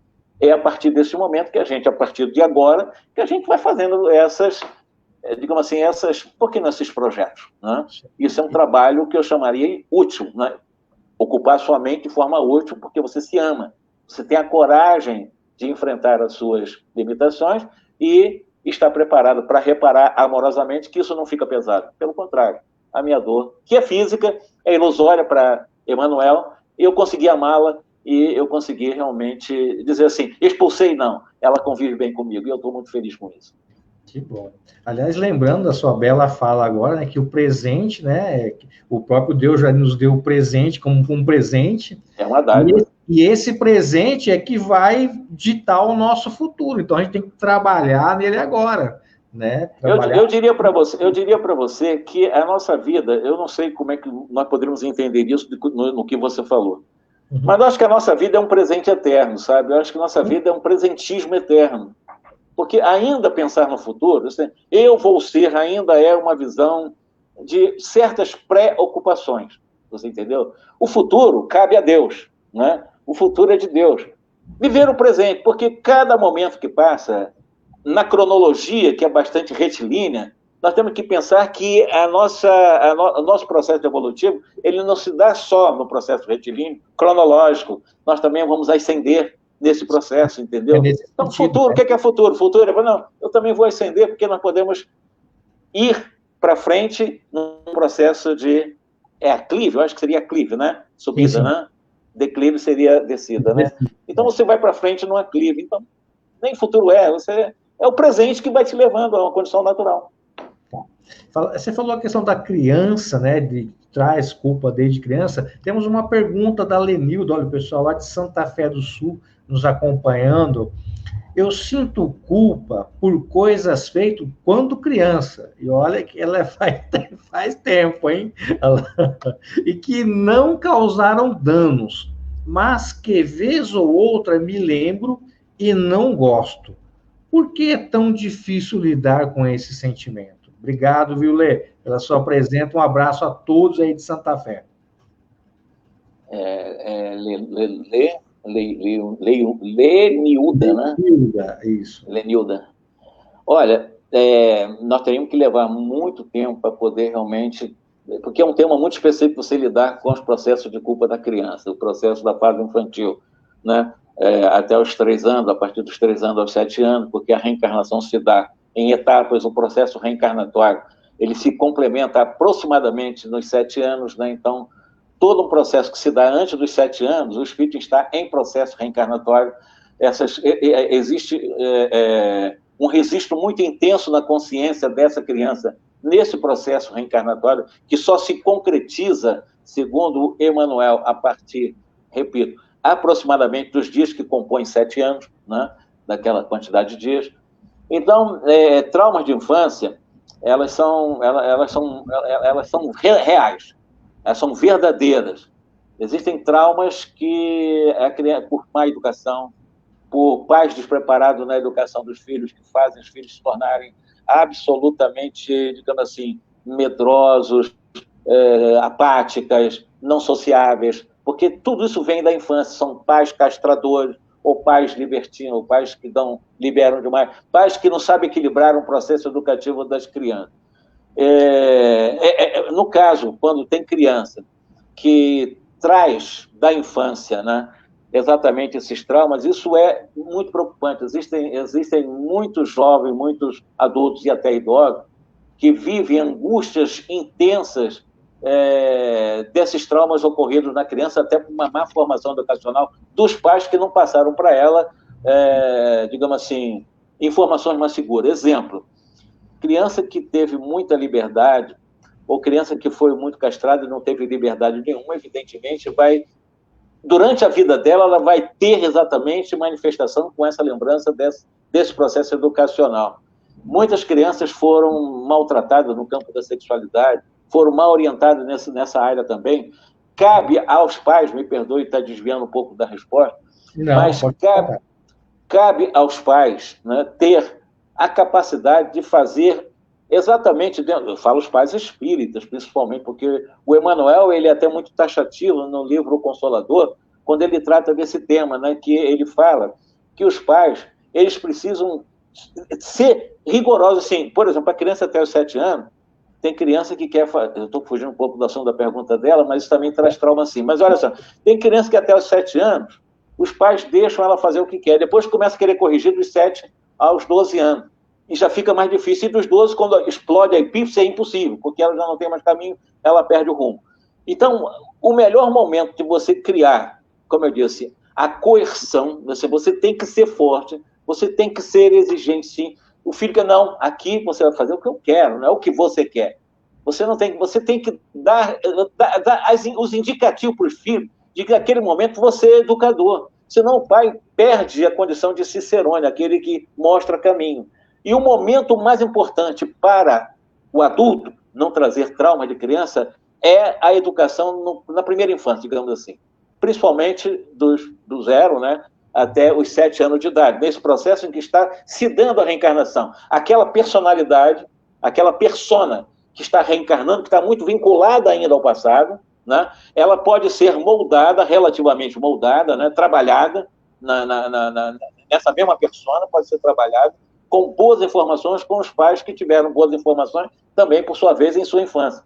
Pais que tiveram problema na sua infância vão trazer problema para os filhos, da mesma forma. Né? E aí, como é que se resolve isso? Pela educação, evidentemente, dos pais, pela educação dos filhos. E o momento mais importante de você fazer para os filhos, que isso, olha, eu estou fazendo para o seu bem. Não é tudo que você quer que você vai fazer aquilo que eu estou te orientando. E, aos poucos, a partir dos 7 anos, tu vai liberando, para que quando chegar na adolescência, ela tenha seja uma adolescente sadia, e quando explode a epífise, que é a chamada glândula da vida sexual, principalmente porque é a vida da glândula mental, ela produz hormônios de ordem psíquica, ela é muito forte, e as pessoas às vezes não sabem lidar, porque ela mexe com todo o metabolismo, ela mexe com todo o psiquismo do jovem, e se ela não tiver boa orientação, ela acaba revivendo os desvios até da sexualidade, de outros tipos de paixões do passado, paixões desequilibradas do passado, que estão inscritas exatamente nessa glândulazinha que a medicina nem dá tanta importância. Né? E ela eclode exatamente a partir da puberdade. Né? Agora você imagina, não teve uma boa educação como até os 7 anos, esse espírito que ainda não está reencarnado totalmente até os 7 anos, que precisa dessa boa educação. Dos 7 a mais ou menos 12, até a puberdade, tem, demora 12, 13, 14, depende. Né? Mas nesse período é que você vai começando a dar essa relativa liberdade. Mas até os 7 anos, a liberdade ela tem que ser absolutamente controlada. Ela não pode ser totalmente livre. Criança que é totalmente livre vai trazer trauma no futuro. Tá? Criança que não tem... Agora que eu estou muito preocupado com a criança de hoje, em função de um celular que mostra, né, as violências, os assassinatos, as pancadas, né, familiares, a questão da sexualidade totalmente aberta nesses canais de celular, que é quase impossível uma criança não ter contato com essas violências que traumatizam na própria mente desse espírito reencarnante, que já traz o problema do passado. Né? Ele já traz esses traumas do passado. Ele vem para poder, aos poucos, se burilar nessa atual encarnação. E não tem uma boa educação, principalmente nessa primeira fase, na primeira infância, evidentemente vai ser alguém que vai inculcar muita culpa, vai trazer muita culpa, e essa culpa realmente vai levar a movimento daquele chamado auto-julgamento, autocondenação e autopunição o tempo todo, a ponto de alguns, no processo autopunitivo, irem para uma cama e se tornar imprestável. Porque ela se pune tanto por trauma de culpa, desde criança, né, que acaba entrando em depressão profunda e ela não se desiste de viver, que acaba sendo um tipo de suicídio indireto, porque ela desiste de viver. Como eu disse, eu amo a minha dor, quer dizer, ela não consegue conviver com isso.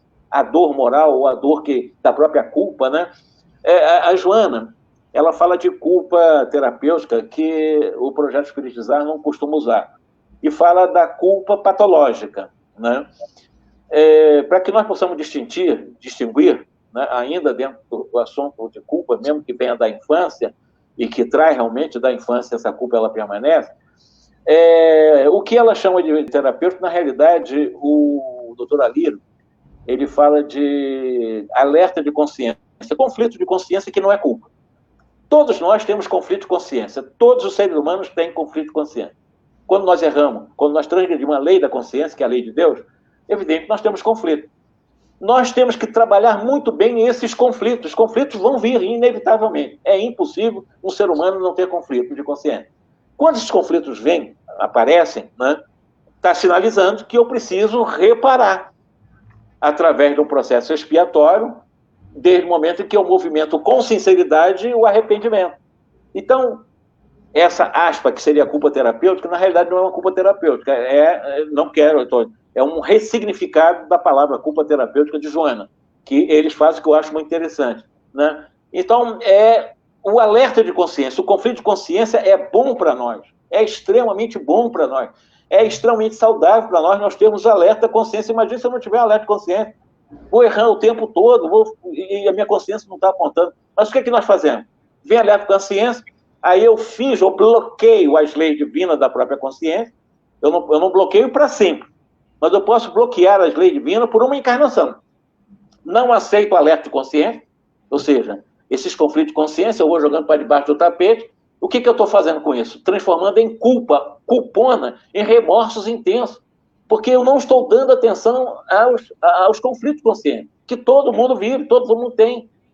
Trabalhar bem o conflito consciente, porque toda vez que vem um conflito de consciência, é porque está sinalizando que eu transgredi algum momento a lei de Deus. Então, eu tenho que corrigir isso, né? Então, para que eu não transgrida mais, eu não mantenha inculcada a culpa, seja de criança, seja de adulto, seja de vidas passadas, seja um erro cometido ontem, que a gente comete um erro, 2 segundos atrás cometi erro, a gente comete erro o tempo todo, né? Os pequenos erros. Mas se eu consigo já trabalhar os erros do presente, da atual encarnação, não transformar em culpa, eu já dou um passo do tamanho de um gigante, embora as culpas inculcadas do passado permanecem. Mas lembra do palito de fósforo? Sim. Quer dizer, se eu não cultivo a culpa do presente, eu consigo trabalhar bem alerta. Eu vou corrigir isso, eu não vou fingir que eu errei, eu tenho consciência que eu errei, eu tenho que corrigir esse erro amorosamente. É a luz que eu acendo, né, no montão de escuridão que ainda permanece, como Jesus falou, que o amor cobre a multidão de pecados. Então, é exatamente esse movimento amoroso, né, de você se aceitar como lutando sem se deprimir, para se melhorar, porque tem pessoas que entram em depressão, porque não adianta, não é assim que você se melhora. Você se melhora suavemente, conforme Jesus diz, de forma leve. Não adianta se cobrar. Você se cobrar, você só vai se prejudicar e alejar-se mais e não vai sair da culpa. Não adianta. Não é por opressão, não é por depressão que você vai sair da culpa. É por leveza, é por compreensão disso. Você tem que trabalhar um pouco isso. Traz consequência desagradável? Traz, mas encara isso. Mesmo que seja desagradável. O ego não gosta, né, dos desafios, né? Mas os desafios são importantes, porque junto com os desafios, quando nós encaramos bem, vem a experiência estímulo, ou seja, as coisas agradáveis que ainda estimulam mais para continuar nesse caminho, né? São experiências, mas nunca não dar atenção para um conflito de consciência. Nós devemos sempre dar uma atenção para qualquer conflito de consciência. Se a consciência diz que aquilo não é certo, vamos procurar acertar. É a única forma de não manter culpa ou escamotear culpa. Não. O senhor Nelson, aproveitando que você falou sobre depressão e sobre culpa, o senhor Nelson, lá do Japão, pergunta: por isso há muito suicídio na depressão devido a se sentirem culpados? É uma das causas, certo? Com certeza absoluta. Eu repito para o seu Nelson, a questão da culpa é que leva a esses processos de não vontade de viver. A pessoa, ela perde contato, né, essa conexão com o divino, com a natureza, com Deus, com as coisas belas que existem para viver. Ela se desconecta, ela se sente isolada, ela se sente sozinha, né? E às vezes ela até tenta gritar para as pessoas virem, porque no fundo é um grito egóico, é o mundo da persona dela, ela quer ser prepotente, revoltada, porque a pessoa que suicida normalmente carrega dentro dela um quinhão de revolta, de rebeldia muito intenso. E ela não sabe amansar a rebeldia, né? Ela não sabe moldar a rebeldia, transformar a rebeldia em amor. Jesus falou: vinde a mim que vos encontrais aflitos, sobrecarregados, eu vos aliviarei. Ir ao Cristo, mas ir ao Cristo é o ir Cristo rezando, se ajoelhando, fazendo promessa? Não, é se amando. É se amando, porque o alto amor é o maior de todos os mandamentos. Amar a Deus e ao próximo como a si mesmo é o alto amor, é o maior de todos os mandamentos. Porque você não consegue amar Deus, que você não vê, se você não se ama, para tentar pensar que ama aquele que vê. Você só amando-se que você vai amar aquele que vê.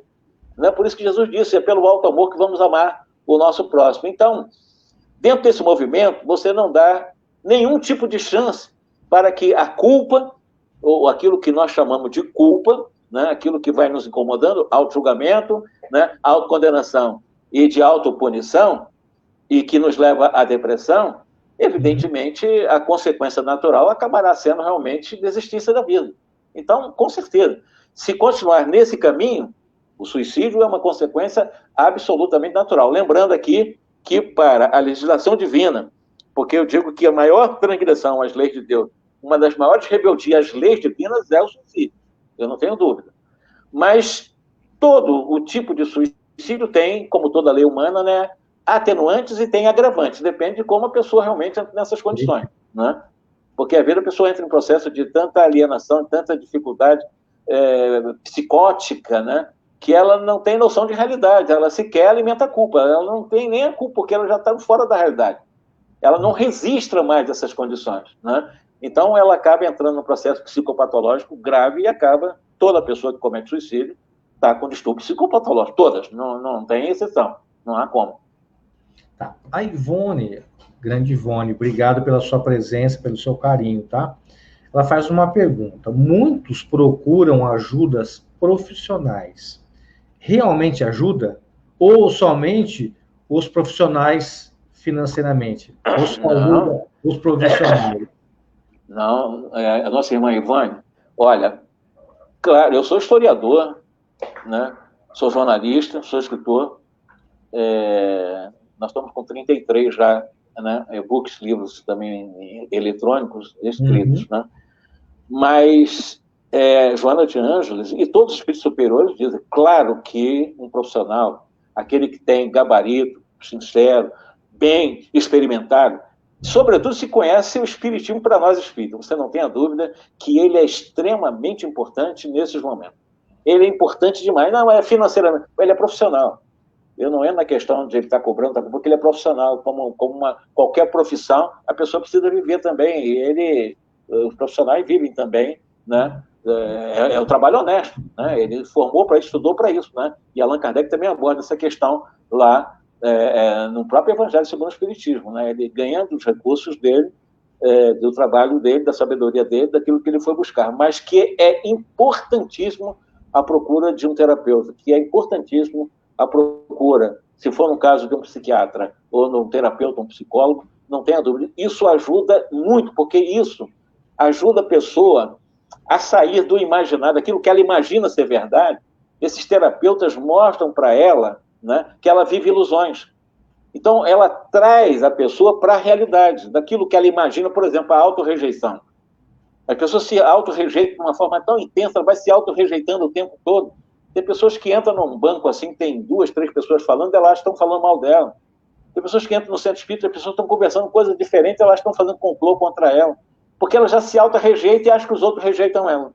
Então ela vive nesse processo de auto-rejeição. O que eu falei? A autoestima, né? A autovalorização através do auto-amor, para que você possa se aceitar como você é a partir do momento que você trabalha o auto-respeito, se respeitando. Quem não se respeita, não respeita ninguém, né? Sair dessa auto-rejeição através da autoconfiança. Portanto, um terapeuta, um psicólogo sério, que tenha uma história, um currículo bom, evidentemente, e que nós espíritas, principalmente se for espírita, eu não tenho dúvida que ele é eu diria que ele é muito, muito importante para o tratamento, sim. E coadjuvado com os trabalhos que uma casa espírita propõe através de num bom trabalho realmente de atendimento fraterno, porque não é tratamento fraterno, a chamada atendimento fraterno, tem que ser de pessoas especializadas, pessoas que sabem lidar no campo da psicologia, para saber lidar com as pessoas, saber ouvir as pessoas, ao invés de querer ensinar, é ouvir, basta ouvir, né? Para poder tirar a pessoa da ilusão e trazer para a realidade. Isso é atendimento fraterno, não é impor religião, nem impor nada para ninguém, né? Então a pessoa vai, faz um atendimento fraterno, faz um trabalho de obsessão que é muito importante, né? E começa a assistir as palestras como espírito, continua assistindo palestras, participando de curso. Tudo isso ajuda muito. Agora, um terapeuta profissional, repito, é de extrema importância para a vida de quem está com qualquer tipo de distúrbio no campo do seu psiquismo. Né? Não, perfeito.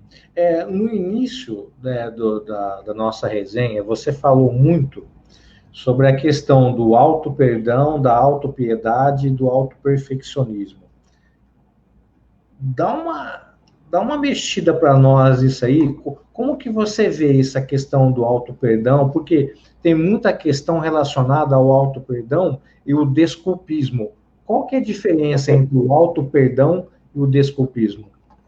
O auto-perdão é você se amar, repito, fazendo aquele movimento corajoso de, pelo arrependimento, passar pela expiação, buscando que tenha o melhor de você para reparar o erro. Tá? Então, auto-perdão, para você se auto-perdoar, aliás, é somente pelo auto-perdão, com autoconsciência, são esses dois movimentos, ou seja, o conhecimento de si e com auto-perdão, que você sai da culpa. Não tem outro caminho, né? Mas tem pessoas que acham que o auto-perdão é o desculpismo, que seria exatamente a negligência, como eu disse, né? Você não dá atenção aos conflitos de consciência, aos alertas de consciência, você se torna negligente. Ou então, por outro lado, se torna exigente. A culpa tanto é pela negligência e a desculpa é pela negligência, né? Então, a culpa ela surge tanto pela exigência de perfeição, né, como pela negligência do erro. Exigência de perfeição é o seguinte: as pessoas cultuam um auto-perfeccionismo. Eu não posso errar. Eu não quero errar. Você começa a criar aquela ideia de que você não pode errar. Isso vem da infância também, tá? Isso vem, às vezes, da má informação, os pais castradores. Então, você não pode errar, você cria uma ideia de que tudo que você faz tem que ser perfeito. Você não pode errar. Olha só, a lei de Deus permite até o processo do erro. Deus até nos deu o direito de errar. Isso é lei de Deus. Por quê? Porque é impossível um ser imperfeito não errar. Então eu tenho até o direito. Porque pela minha imperfeição, eu já tenho o direito de errar. É claro que no momento que eu tenho consciência de que o erro me traz consequência não agradável, evidentemente eu vou procurar acertar. Mas é impossível um ser imperfeito acertar sempre. Ele vai errar o tempo todo também. Saber lidar com isso. Então, não podemos cultuar esse perfeccionismo, porque o perfeccionismo também é que dispara o processo da culpa. Pelo perfeccionismo, lembra-se, eu não posso errar. Aí eu começo a fazer o auto-julgamento. Lembra-se dos 3 movimentos? Aí eu começo já a me condenar. E depois, mais tarde, eu já começo a me punir. São 3 movimentos que mantêm a culpa. Tá? Então, culpa, ela é profundamente patológica em qualquer situação. Em qualquer situação. Se nós quisermos ocupar culpas do passado, nós estamos querendo transgredir a lei de misericórdia do esquecimento. Eu não tenho que estar preocupado com coisa do passado. Passou, eu errei, eu fui o pior dos seres humanos perante a vida humana. Mas perante mim, que eu errei, eu sei que eu preciso reparar. Eu sei que preciso reparar, eu já tenho consciência disso. Mas que no processo de reparação, eu vou acertar e vou errar. Não adianta eu alimentar uma falsa ideia de que eu tenho que ser perfeito para reparar. Porque não vai acontecer assim. Então, esse movimento de perfeccionismo, ou seja, eu não posso errar, é que me leva ao processo de culpa. O auto-perdão é ter a consciência de que você precisa saber se perdoar. Como é que você vai se amar, vai ter um auto-afeto, vai se respeitar se você não se prender a se perdoar? Quando você se auto-perdoa, não quer dizer que você não vai ter que ressarcir os equívocos por lei de causa e efeito. Isso não vai apagar o erro. O auto-perdão não apaga o erro, mas faz com que você repare o erro de forma amorosa. Porque você tem um movimento amoroso, corajoso. O auto-perdão é um movimento de coragem, porque você já sabe se perdoar. Mas se perdoar não é apagar, né, aquilo que nós equivocamos, transgredindo a lei de Deus que precisa de reparação. Então, no auto-perdão, eu reparo de forma leve e suave, como disse Jesus, porque é exatamente por esse caminho, humildando meu coração e amansando a minha rebeldia. Não adianta eu ficar alimentando a ideia de que eu não vou errar, que eu não posso errar, senão eu vou continuar alimentando a culpa. E também não entrar no processo de desculpar, eu sou humano, e porque sou humano, eu erro mesmo, e vou jogando por debaixo da cabeça. Não. Mas o ser humano, nós erramos porque somos seres humanos, ou nós somos seres humanos porque ainda erramos. É uma frase totalmente diferente. Se a gente for analisar, né, a gente vai ver, nós erramos porque ainda somos humanos. Né? Então, dentro dessa lógica, na realidade, nós erramos porque ainda não chegamos à angelitude. Só deixaremos de errar quando chegar à angelitude daqui a alguns trilhões de anos. Né? Então, os erros ainda fazem parte da nossa caminhada. É só trabalhar bem o processo de reparação do erro, sem jogar debaixo do tapete pelo desculpismo. O auto-perdão é um movimento auto-amoroso. Repito, um auto-perdão, você se olha no espelho, você se gosta. Mesmo saber que errou. Mesmo que vai trazer consequência. Vai trazer consequência, sim. Tem aqui que ficam tão oprimidos, tão angustiados. Meu Deus, a questão da preocupação. Esqueça isso. Isso vai acontecer naturalmente quando você já se ama. Você já irradia. Você não vai gastar energia com coisas inúteis. Porque é perder energia quando você começa a criar exatamente essas preocupações, porque errou e você vai ter que pagar. Não. Naturalmente vai ter que reparar, mas você pode reparar de várias formas. Você não precisa reparar necessariamente achando que tem que sofrer para você reparar. Não. Você pode reparar de forma amorosa. E nessa forma amorosa você necessariamente não passa pelo tal sofrimento, que é uma escolha. Embora possa ser dolorosa esse momento de reparação. Mas é uma dor que você vai amar. Que você sabe que é o movimento que está te levando para a frente e para o alto. Então, não devemos alimentar auto-perfeccionismo, não tem nada disso, nós não somos perfeitos, nós somos seres imperfeitos, porque é o auto-perfeccionismo que mantém a culpa ou cria a culpa, dentro dos 3 movimentos que eu falei, né, até a autopunição, porque exatamente é isso que nos leva à autopunição o tempo todo. Eu não valho nada, eu sou um lixo. Que é isso? Tem pessoas que eu sou um lixo, a humanidade é um lixo, olha lá, aquele cidadão é um lixo, matou, é traficante, então é um irmão nosso, está em equipe. E não é para sempre. Em algum momento, mesmo que ele traga trágicas situações para muitas famílias, e isso acontece, ele vai ter que realmente arcar com essas consequências que serão dolorosas, não como punitivas, mas corretivas e educativas, evidentemente. Mas dentro de um Adolf Hitler existe a luz divina, ele tem o DNA de Deus, ele tem o DNA da luz, ele tem o DNA do amor, ele fez escolhas erradas. Ele terá o tempo, e o tempo é relativo também, é tempo de consciência, não é um tempo cronológico, e dentro do tempo de consciência dele, desse espírito irmão nosso, né, que nós não sabemos como vai estar, ele vai ter condições de fazer a reparação. Se ele encontrar o alto amor, ele vai reparar de uma forma ou de outra. Né? Ele pode reencarnar em algum outro sistema, ou aqui mesmo na Terra, não sei, e cuidar de civilizações de forma amorosa, distribuindo justiça, sabendo que administrar um povo normalmente é um martírio mental intenso, não é fácil administrar uma comunidade, mas é por aí. Né? Então, a pergunta ela foi absolutamente oportuna, considerando que o autoperfeccionismo nos leva à culpa. O auto-perdão não é você ser negligente com o erro, porque o desculpismo é você negligenciar o erro. Não, eu sou humano, repito, né? E todo ser humano erra. Não. Nós erramos porque ainda somos seres humanos, é verdade. Porque quando deixar de ser humano, nós não erraremos mais. Então, o nosso erro é porque ainda somos humanos. Mas eu não tenho a obrigação de ficar preso nisso, jogar debaixo do tapete os meus erros, porque eu tenho que reparar. O erro é a transgressão às leis de Deus. Eu tenho que amar. Aliás, quando Jesus falou, raciocínio comigo, quando Jesus falou que o maior dos mandamentos é amar a Deus, Deus está fora de mim? Deus está onde? Em que universo? Em que galáxia Deus está? Deus está sentado em algum trono? Vamos raciocinar. Como é que eu vou amar Deus? Deus, ele se faz presente na sua onipresença na criação. E exatamente na criação que Deus se faz presente, porque Deus se faz presente na criação através das suas leis. A maior obra divina são as leis de Deus. A maior obra de Deus é exatamente as leis que ele criou. E as leis que ele criou já estão em nossa consciência. E para amar a Deus, precisamos amar essas leis. Porque já é a presença do divino. Amar a lei. Qual é a maior das leis que nós devemos amar?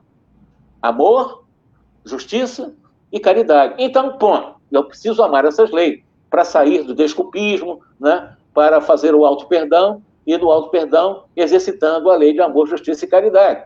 Como é que eu faço isso? Se eu faço, já tenho consciência, eu já tenho percepção de realidade daquilo que eu sou e daquilo que eu estou, e a gente tem que ter noção de tudo, do que é transitório e do que é permanente em nós. Né? E aquilo que eu estou fazendo, aquilo que eu estou planejando agora, esse presente, é amoroso? Eu já faço um balanço. Porque a maior virtude para saber se você está fazendo coisa certa e errada é o discernimento. Tu tem que ter capacidade de discernir. Tu tem que ter capacidade de saber. Tu tem que, aí, com o tempo, que a gente, só com muita evolução, que nós vamos aprender a virtude do discernimento. Tá?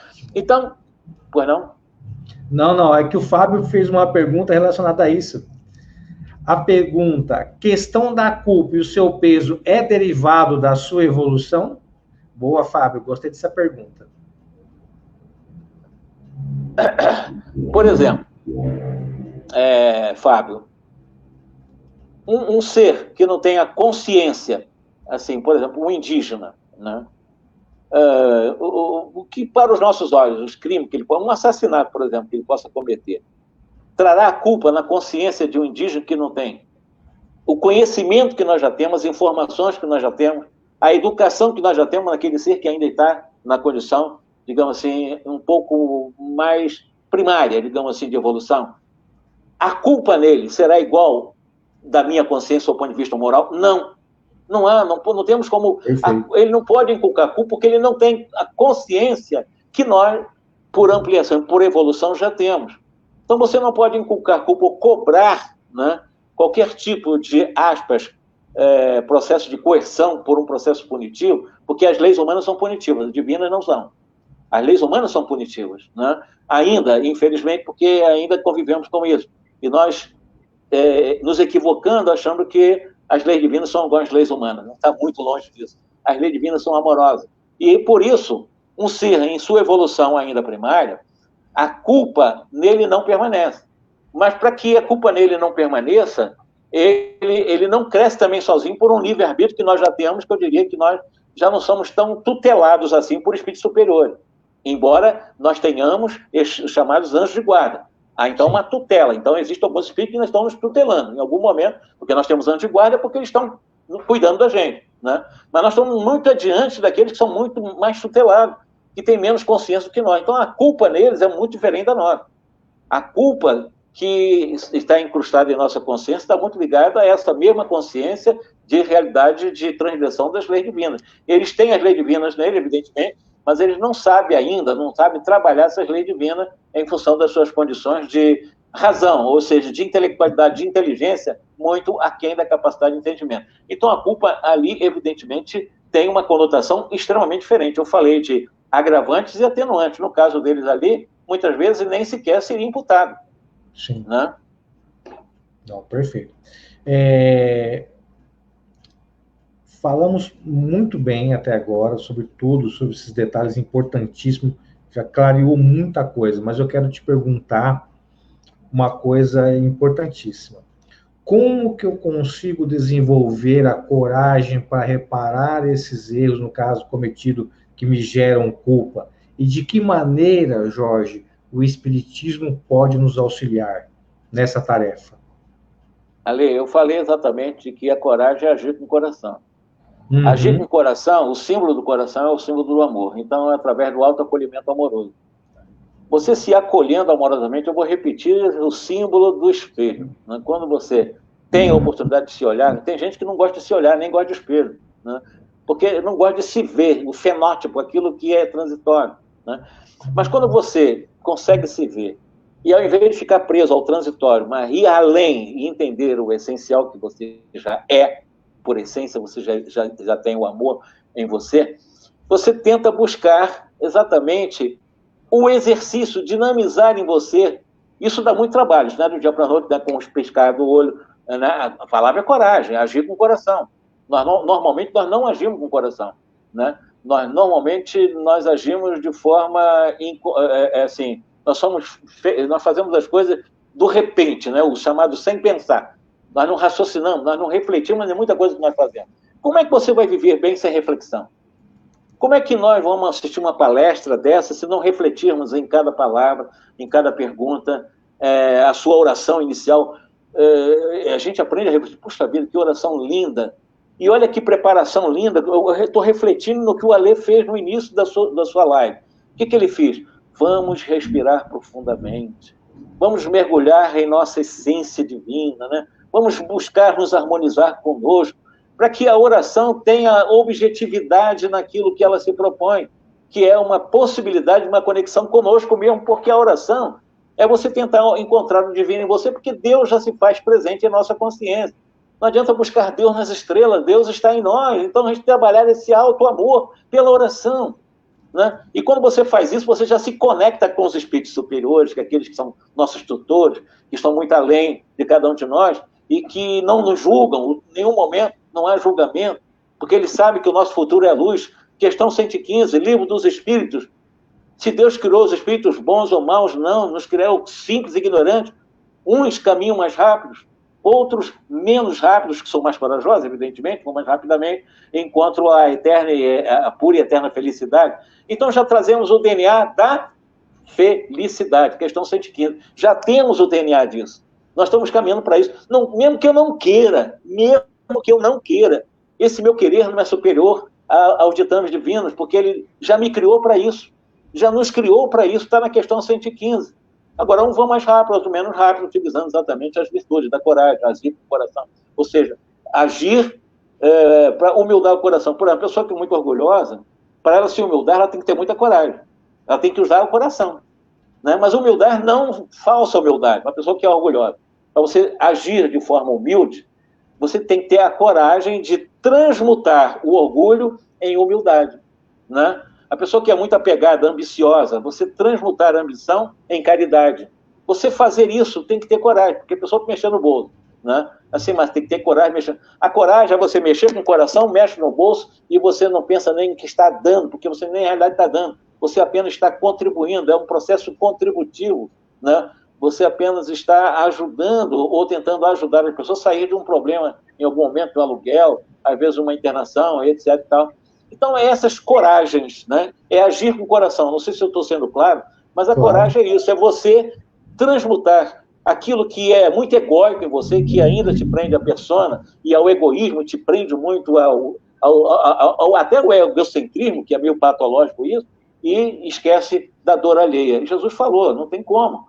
Eu tenho que amar o próximo como me amar. Então, o caminho do amor, né, o caminho desse processo de coragem, de alto amor, o alvo tem que ser o meu próximo, não tem como. O meu próximo eu não posso, assim, subtrair da minha existência. O meu próximo é a coisa mais importante para eu cumprir a lei divina. O meu próximo é minha esposa, o meu próximo é meu filho, a minha filha, é meu genro, é minha nora, meu próximo é meu companheiro de serviço, é o meu confrade de doutrina. Meu próximo é lidar com o próximo, qualquer, é aquele que não gosta de nós. Sobra tudo isso.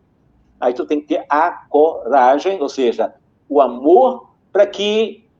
ele não gosta de mim, eu também vou ter a mesma atividade, mas é muito difícil. Allan Kardec disse que não vai haver uma sintonia, isso é lei humana também, lei do magnetismo. Mas se você tiver coragem, de alguma forma, tu vai compensar isso.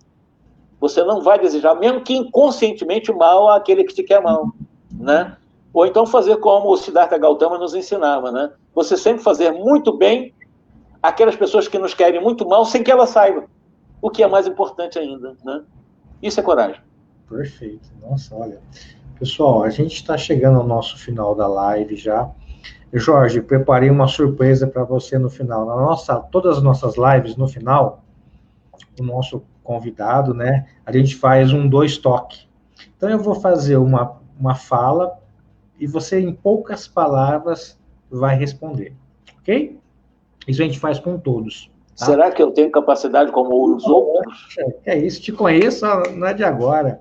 E aí, no final, eu vou te deixar em evidência, sozinho na tela, para você fazer a nossa prece inicial. Lembrando que a fala do Jorge e toda a nossa resenha de hoje, daqui a pouco a gente vai postar no YouTube a Lei de Paula, Espiritismo Kardec. Então, a gente criou recentemente só para alojar as resenhas lá, para ficar mais fácil para você. Então, quem perdeu, quem chegou atrasado, quem é o Dudu, quando vamos acertar, o Dudu, fica tranquilo. E aí, pode ir lá no YouTube, que a gente já vai estar disposto lá ainda hoje para vocês, tá? Então, vamos lá, Jorge, se prepara aí, quiser tomar uma água aqui, tomar já. Tá longe. Eu vi você beber muita água e minha garganta, assim, meu Deus, eu quero beber água, mas eu deixei longe, mas vamos lá. Então, vamos lá. Um fato na sua vida, Jorge. A minha filha, Karina de Castro Hersen, é o fato um dos mais importantes da minha vida, porque ela nasceu com deficiência mental, tem 41 anos, é a maior alegria da minha vida. Como eu disse, eu amo a filha que Deus me deu, que nunca me chamou de pai, pelo menos fisicamente, mas tem um amor profundo por mim e eu por ela. Que bom. Deus.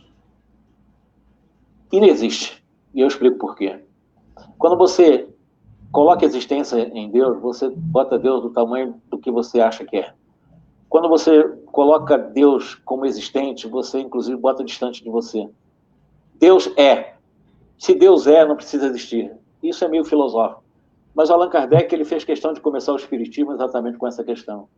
Primeira questão, os Espíritos não deram nem existência para Deus, apenas disseram que Deus é.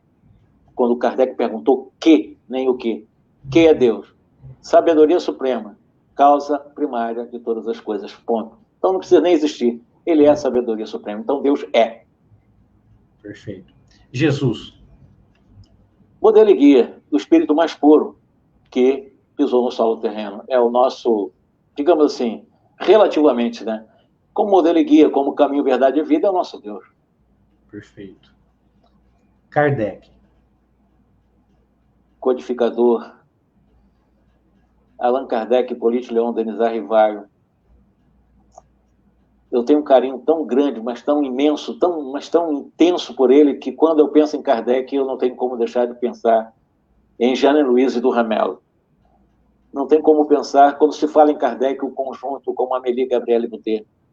Quando eu penso em Kardec, eu penso naquele grupo que deu a vida para que o Espiritismo surgisse. Então, Kardec, na sua grande sabedoria, no falar de Camille Flammarion, o bom senso reencarnado. Ótimo, perfeito. Um desejo seu. Não entendi. Um desejo. Desejo continuar amando-me como já me amo. Perfeito.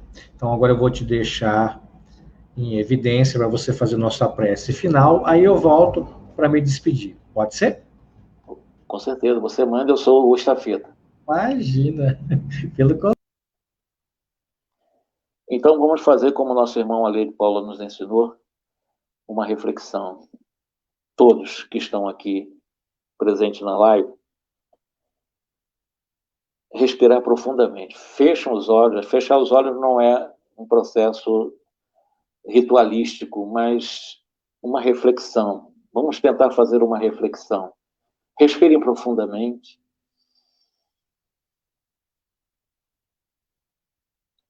Procurando fazer um silêncio interior.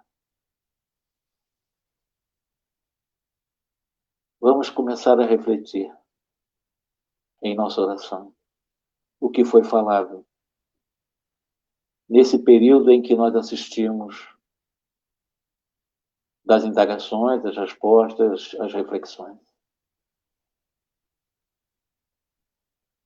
Aquilo que foi proposto faz algum sentido na minha vida, nessa reflexão. Eu estou disposto a buscar pelo alto amor o caminho de tornar a minha vida um pouco mais leve. Estou disposto a humildar o meu coração, amansando a minha rebeldia, para sentir na leveza do jugo de Jesus, do fardo de Jesus, da suavidade do amor e da justiça do Mestre, que fazem sentido em minha consciência. Que eu possa fazer ao meu próximo aquilo que eu quero que ele faça para mim. E que Jesus, os bons espíritos, os amigos que acompanham o nosso irmão, Aleide Paulo, com seu compromisso, com a sua missão de divulgador do Espiritismo, lhe dê muita saúde, muita paz, muito conforto, muita inteligência. Que Deus nos abençoe.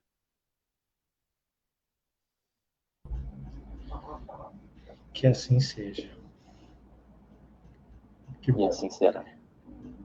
Querido, muito grato por tudo, tá? Obrigado pelo sempre companheirismo, por sempre estar junto, nos ajudando, nos auxiliando, sempre muito prestativo. Eu quero te agradecer perante a todos de coração por tudo que você é e significa para a gente dentro do movimento espírita, e que os bons espíritos sempre estejam contigo. Eu vou te tirar, aguardem off que eu volto já, tá bom? Olha, muito obrigado a você que nos acompanhou até agora. Muito obrigado a você que ajudou a compartilhar, que você que curtiu, muito grato de coração mesmo. Lembrando que assim que terminar, já vou colocar no YouTube a Lei de Paulo, Espiritismo Kardec. Então, se você perdeu, ou se você quer compartilhar com alguém, ou se você quer reassistir para rever algum trecho, vai estar posto lá já, tá? Lembrando que domingo, 17 horas, nós temos o estudo nosso do livro O que é o Espiritismo, dentro do projeto Mais Kardec, ok? E fica o convite, tá? Lembrando que também, semana que vem, nós vamos ter, olha só, semana que vem, nós vamos ter 2 lives na terça e na sexta também, já está previamente programado, vocês vão gostar, tá bom? Não percam, a gente vai colocando. Fica com Deus, que Deus o abençoe.